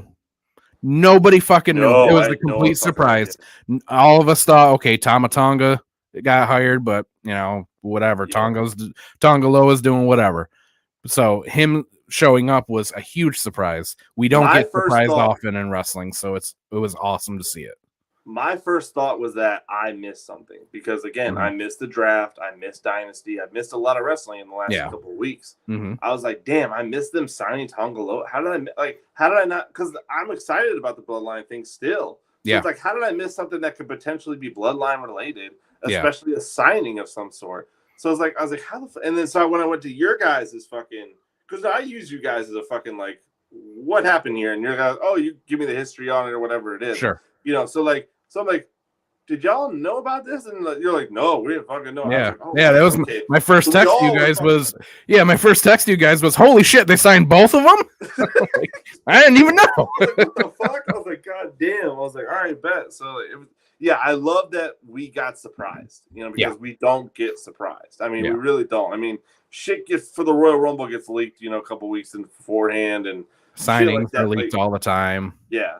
like Punk showing up at SummerSlam, even though everyone predicted it, was still a surprise because no one really knew, and he didn't even know before until like hours beforehand. So it's like that's one of those things where it's like I'm really like with the fucking world of information we actually got surprised by something. It's really nice. Yeah. When the fuck does Jacob Fatu show up? So that's the question: is when he does, who does he go to? You know, because I mean, if you put him with Solo and Loa and Tonga, then when Roman comes back and the Usos eventually come back with him, now they're outnumbered. So did they sign Lance Anoa'i too? Did they sign Zilla Fatu? And we don't know. They better not have signed Juicy for now because I won't watch after that because that guy. You'll look him up later. You'll see why I'm saying don't hire him. But yeah, I mean, there's other people that could still be inserted in this, but if they're not, then where are they going with this? Where does Fatu go? Does he go with Roman and the Usos, or does he go with Solo and the Guerrillas of Destiny? Because technically, you know, there's Fatus on both sides of this now. So yeah, right. You know? So I mean, I think if I'm making a bold prediction, I think it's Zilla. It's just been a name I've seen most around. I think has he been a free agent for a while, or is he just yeah. I mean, he's only been wrestling for a year and a half. Okay, yeah. So he's never been signed to anybody. So there was a little controversy with him and Booker T when he was working at Booker T's wrestling school, but that got squashed, and then he went back. Okay. So. But yeah, other than that, it's just that he's very, very new. He has not been wrestling for a long time. I mean, okay, so I don't know. I if Jacob Fatu does come, because Jacob and Zilla are brothers, right? Yes. Or no? Okay. Yeah. Mm-hmm. I don't know how that works because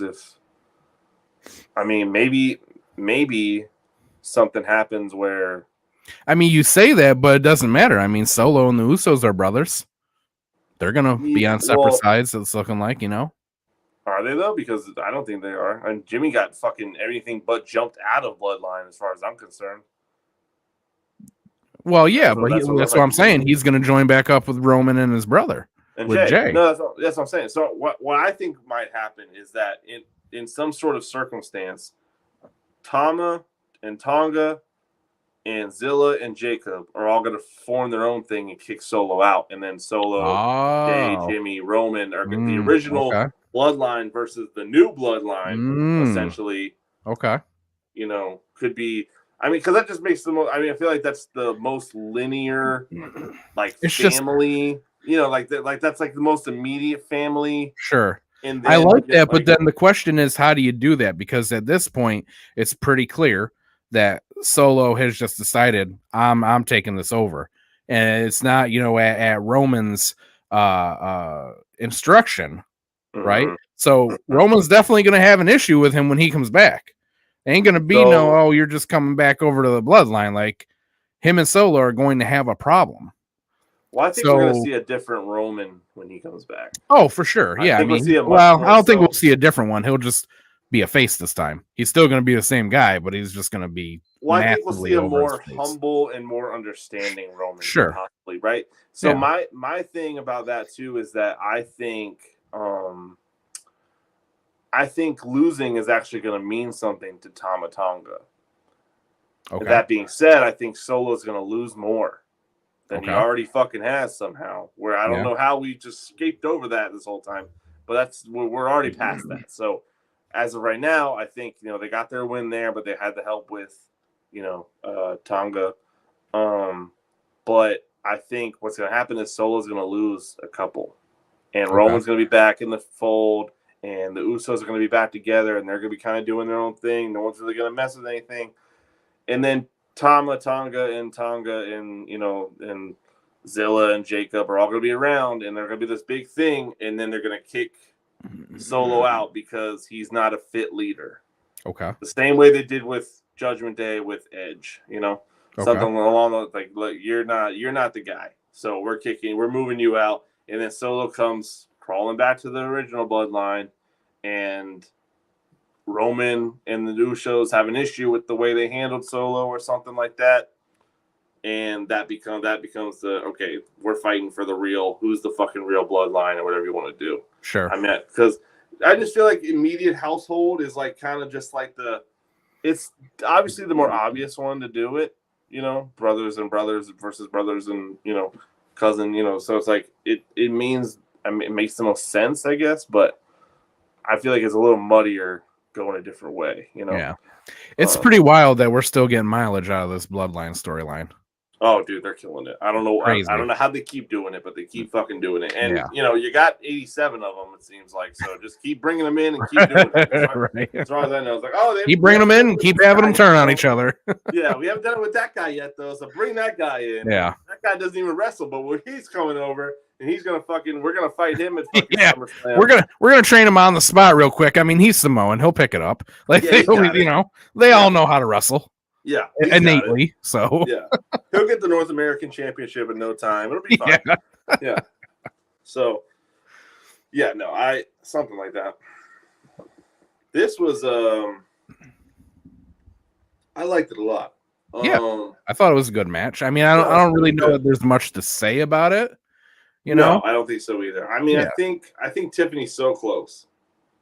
I think Tiffany's really close to getting I don't know what type of gold, but some type of gold. Yeah. I don't I just knew Bayley wasn't losing it at this point, you know. I really didn't. I mean, there's no way they can't. I mean, Naomi's a great pick for it, you know. She did super well when she was at Impact, you know, so I mean it's she easily could have taken this title and, you know, done a bunch with it. But I think this is Bayley's time right now, so you gotta just keep it on Bayley, you know. I do feel like Bayley needs something though. You know, they just kind of went right back to, okay, well, you're just a plain babyface now. Just, you know. Well, and it seems like, because now I don't know, especially with what happened with Bianca at this pay-per-view, which we'll get to. You know, it seemed like there was something brewing there. But now, also Bayley was kind of a footnote of this match. Sure. Like this was more of a match between Tiffany versus Naomi. It felt like. Right. You know, all the promos that I saw were Tiffany versus Naomi. You know, right. Like this stemmed from they got caught up with each other, and that's how Bayley got to pull out the win. Yeah. So it's like, you know, so I mean, her being in her own footnote to, you know, her title bout is a lot. You know, so it's kind of something they got to figure out. Yeah, I think both her and Cody are going to. We're going to struggle for a little bit here because we're those two, their long-term storylines ended. You know, you can look at the bloodline and be like, oh, well, they're still going hot. Well, yeah, because their storyline is still happening. You know, even though there was an ending, it wasn't the actual end. Like, it wasn't their ending. It wasn't. It was Cody's ending. It wasn't their ending. Right. Like, there's still a lot of things to tie together. Right. Like, and we found that on SmackDown. Like, Paul hasn't even talked to fucking Roman since WrestleMania. That was fucking crazy to hear. Yeah. I was like, what? So Cody and Bayley, they need to get involved in something now because their story's completed.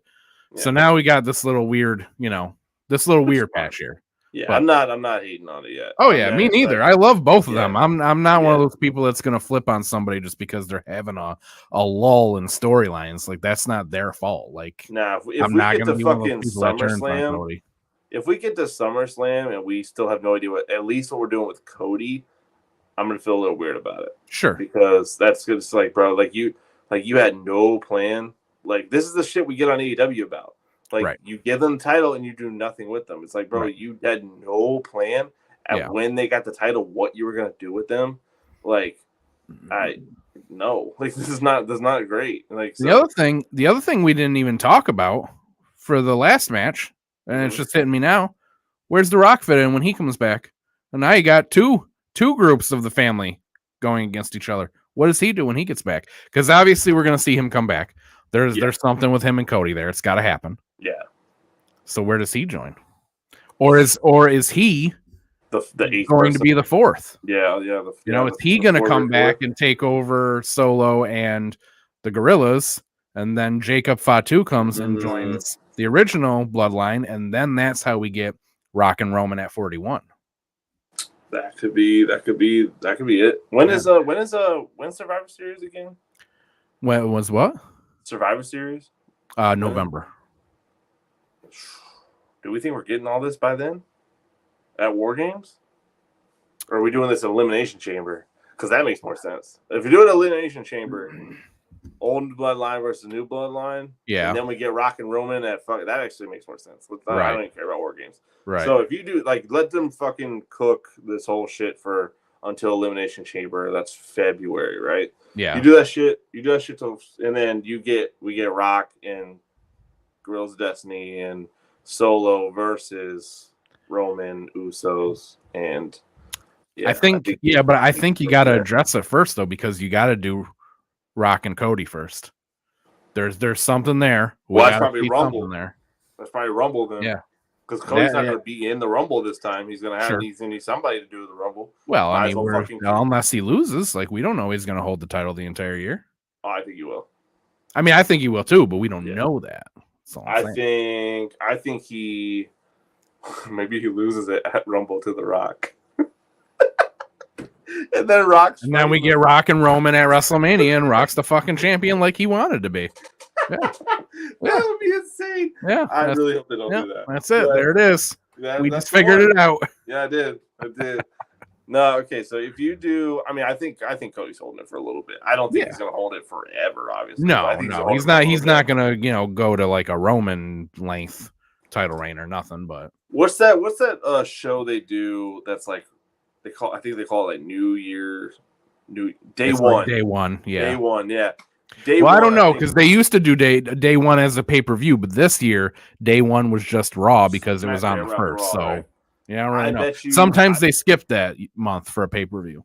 I bet you Rock shows up at Day One. Yeah, like 2025. Boom! Like here we are. This is what we're doing. Like you saw some sets up him and Cody at the Rumble. You saw some spats at the Bloodline, and you saw like this is kind of brewing, and we're gonna see some Bloodline brew at the Rumble too, or maybe they're just all in the Rumble and it gets chaotic between them. That'd be really sick too, actually.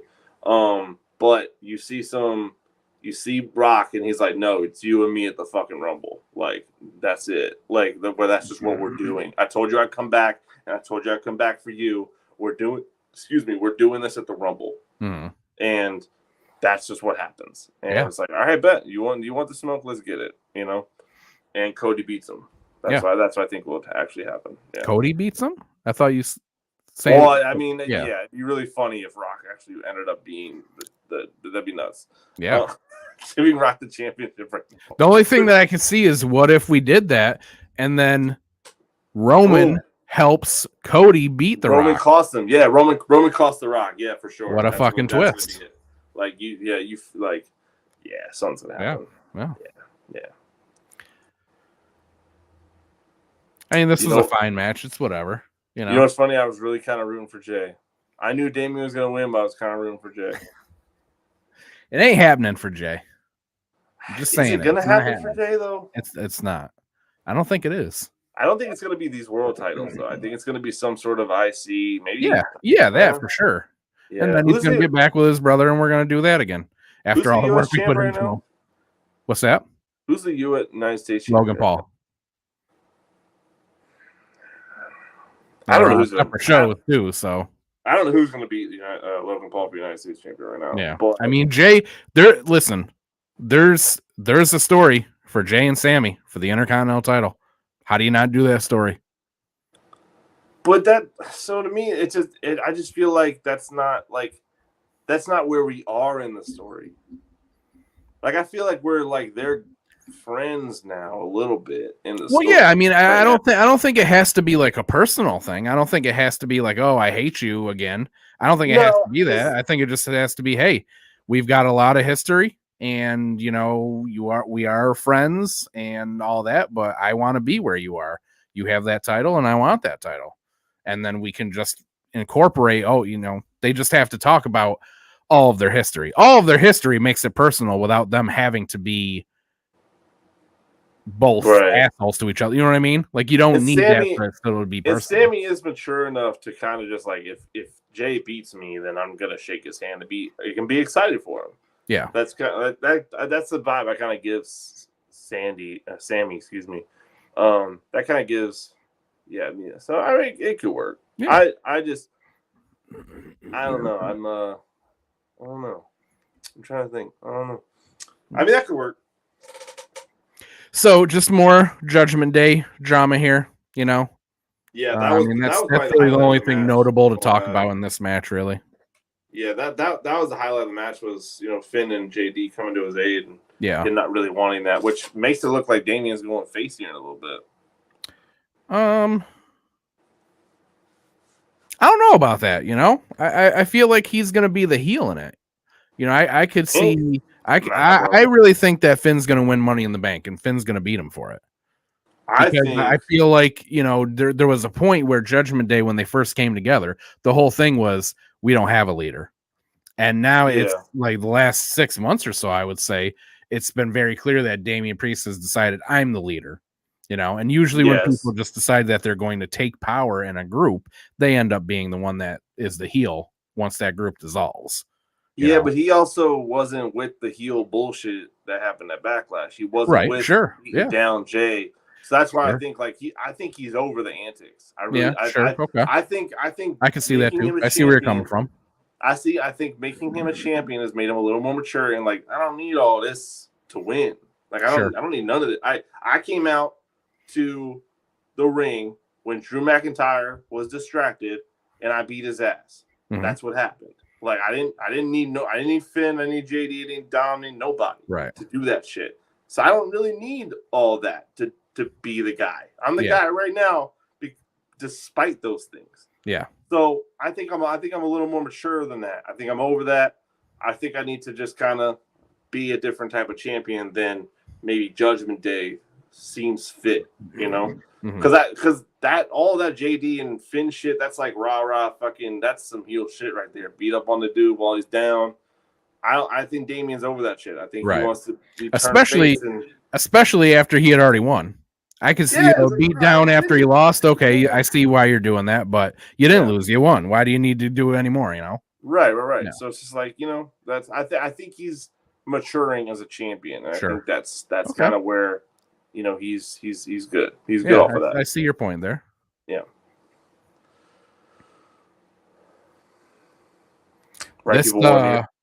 Right up. This match got real bad in the middle there. So I missed it. Did you? Oh, you did? Did you not watch it? I watched it. What are you talking about? So, do you remember there was a point where Kairi Sane went to cover Jade, and the ref said, "No, you're not legal. She wasn't the legal one." And you could hear him say, "No, I'm not counting. You're not legal." And even the announcer said she's not legal right now. The ref just told her she's not legal, and Asuka still sat on the ring apron. Kairi still stayed in the ring for another 3 minutes. You could see the ref keep saying, "You're not legal. Go tag her. Go tag," or "You're not legal. Get out of the ring." Get out. And then she went over and tagged Asuka, and then Asuka came in, but Asuka was already legal. And then after that, it was literally like Jade got really frazzled by it, and it was just kind of a lot of botching after that.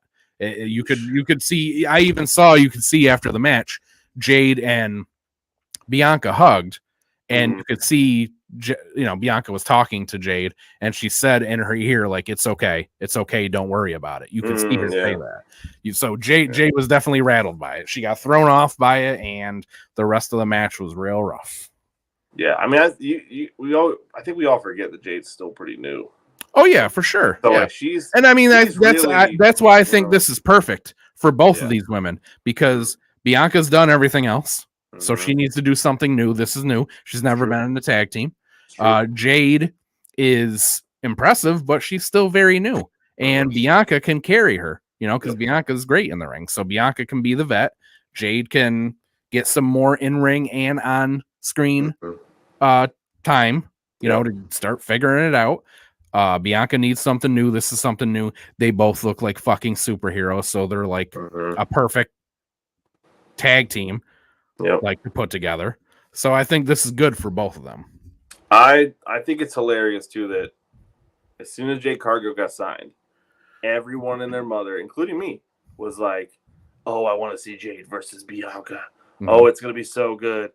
And they did the complete opposite. Not Oh, only I did mean, they we'll make get them a it. tag team, You know, they'll not break up only did they make them a eventually. tag team, but they gave them the titles. It's Yeah. like, bro, like Yeah. that's fucking hilarious. I really like it though. I really like them as a tag team. Me too. I They like it a fit lot. together just because of they both just have, like I said, they both look like fucking superheroes. They both have this superstar presence about them. Mhm. You know, they just, it makes sense for them to be a team for a while. But I do think eventually they'll lose it, and we'll see somebody turn on somebody. Sure, yeah. So because Jade's a really good heel. Like Jade's a really good heel. Yeah. I liked her in AEW. Yeah, I mean, I enjoy, Con and I have told you that Bianca is a good heel too. We haven't seen it on the main roster, so I almost kind of lean towards having her turn. But especially like it's I said, something we wouldn't see coming. Yeah, I mean, we wouldn't see it coming. In my head, instantly, it's Jade turns on Bianca for Sure. something. Yeah, and Jade becomes a heel. But Bianca becoming a heel and Jade being like, "What the fuck happened?" Having total whiplash at the situation would be really dope to see. Yeah. So rough match, but I like that they won it because, like I said, I do think it's good for both of them, and we need to see something else happen with Damage Control now, anyway. So, where does Damage Control go from there? That's the question. They're on Raw now too, especially, so they're away from Bayley. So now what? I mean, to be honest, I don't know how invested in them I am without Bayley, because I don't really think Dakota Kai fits, and it's not because she's not Japanese. I really don't think it's deeper than that. She doesn't, and that's the other reason that I don't really like that they moved them either. Not because I do think that they need to get away from Bayley because they got to move on, but there was definitely a Bayley Dakota feud that we didn't get.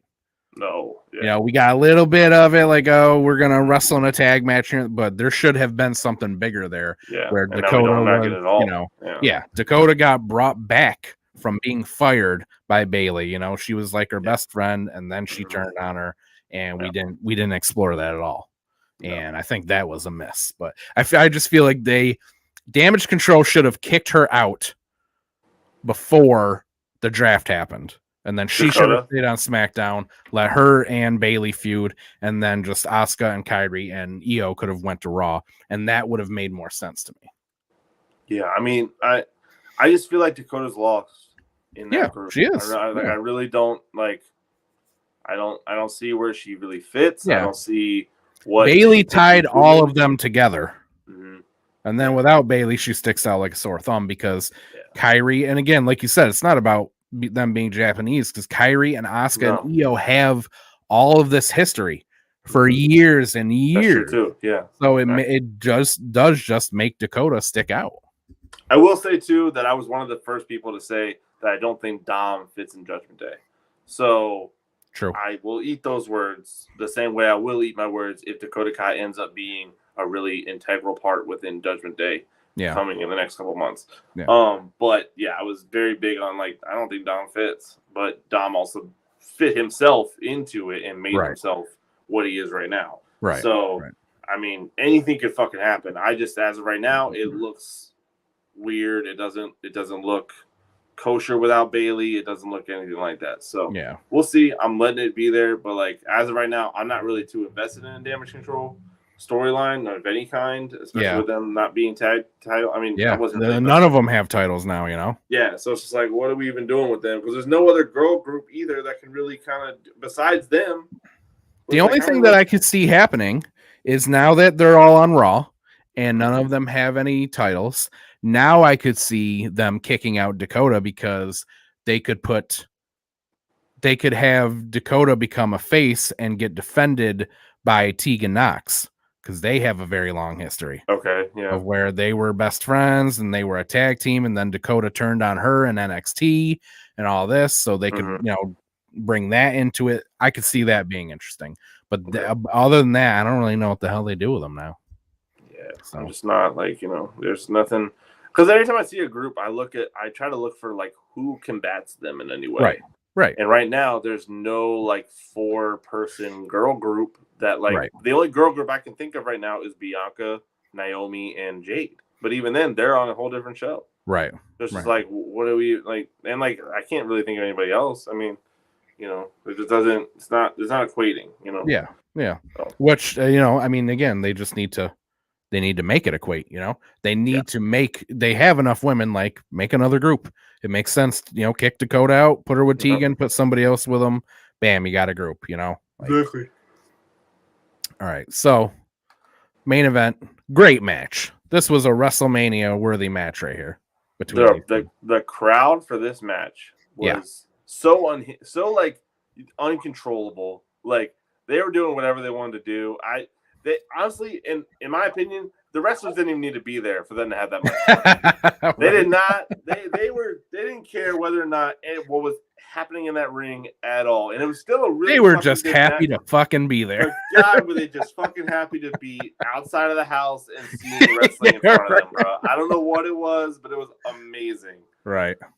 Yeah. But I mean, I don't really think there's much to say about this other than it was, a great match. I did like the fact that they touched on, AJ was wearing tights that he had worn when he beat Dusty for the NWA title. That was something I didn't know, so that was a cool little thing to throw in.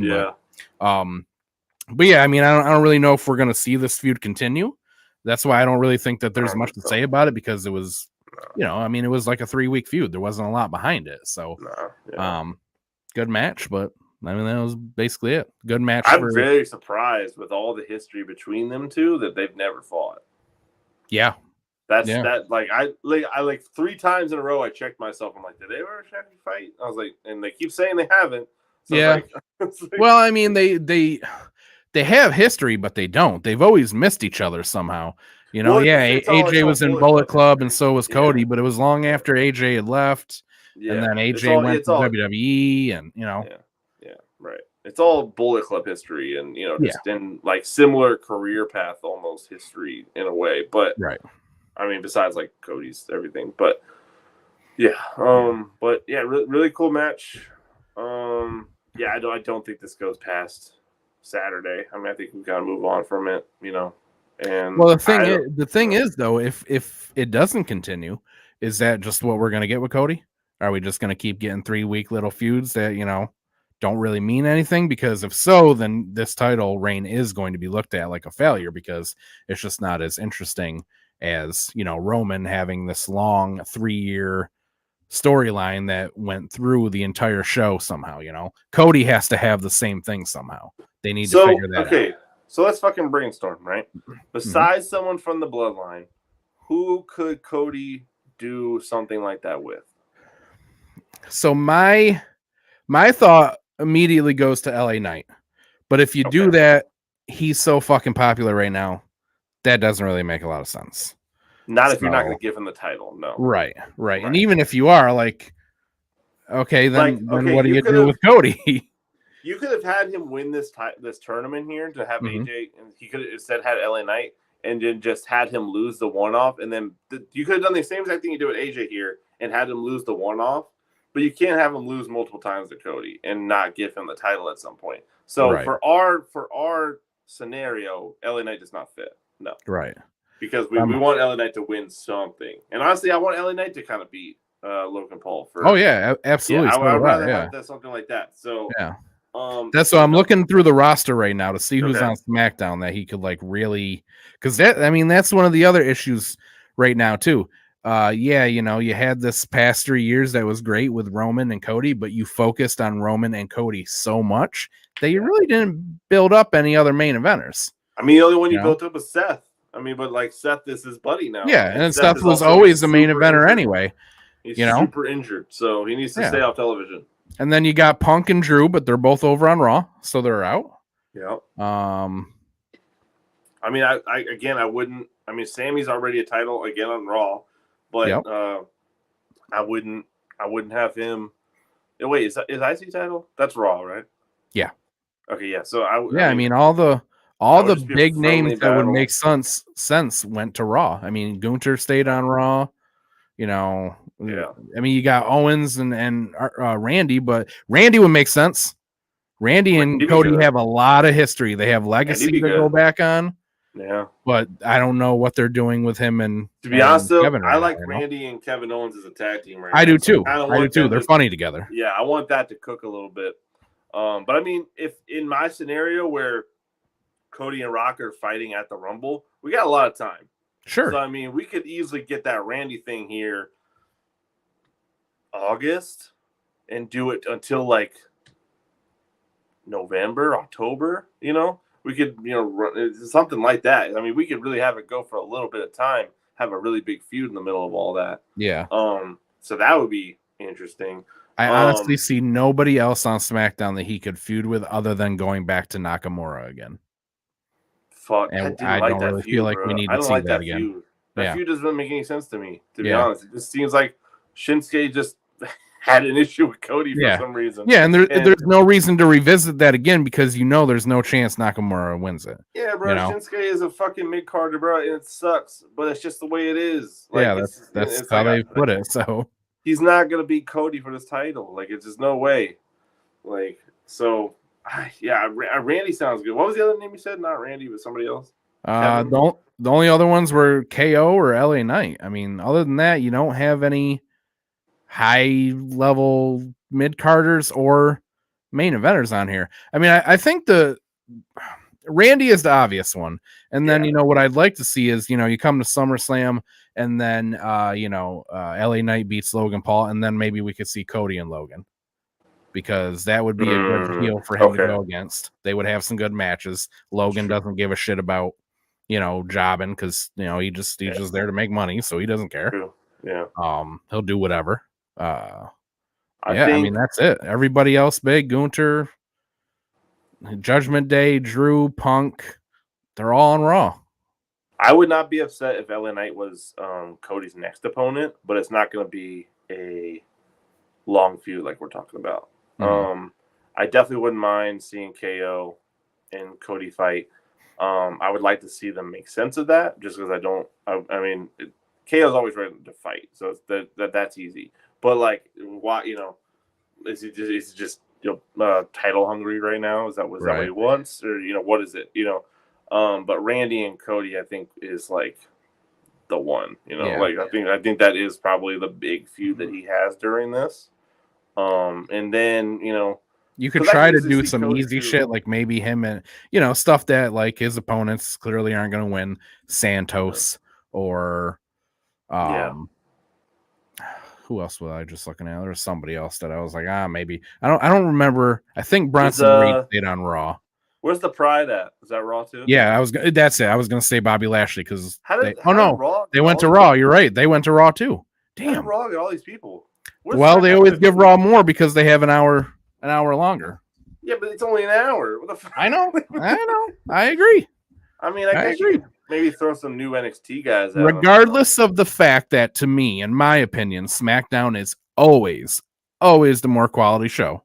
Raw is still always looked at as the A show, even though I don't think that it is anymore, and it hasn't been for a long time. I've always found SmackDown more interesting. But I don't know. Yeah. So who knows? Who knows? I think we'll see a bunch of one-offs from Cody. Maybe. Yeah.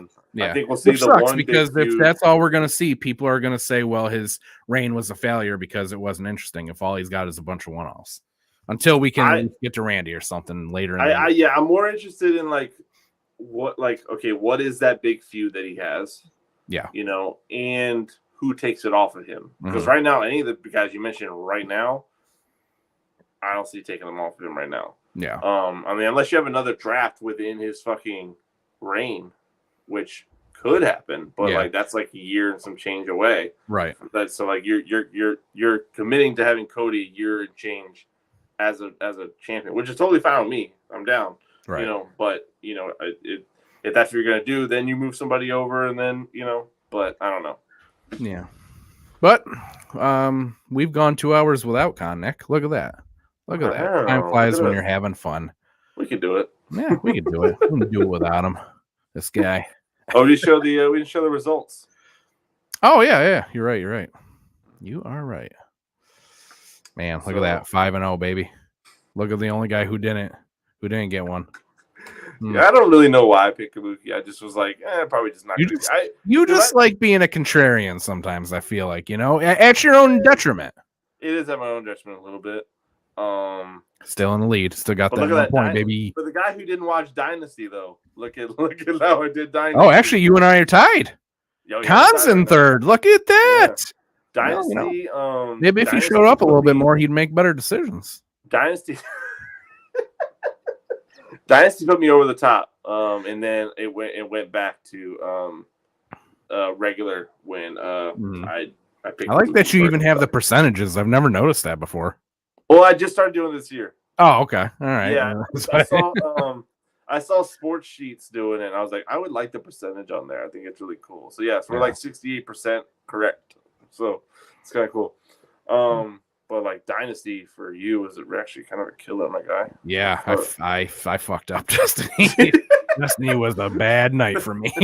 I mean, WrestleMania, you basically went 13-0, or right? Whatever. I mean, but there was 2 tag matches, so that's kind of screwed you, and that was kind of a fucking wild card right there. So I mean, I wouldn't even really, if I was not really doing, I probably wouldn't even take the point off, but because it was a wrong thing, I'm just kind of doing it. But Dynasty. All right, well, we'll be back next week. I don't know what the hell we're going to talk about.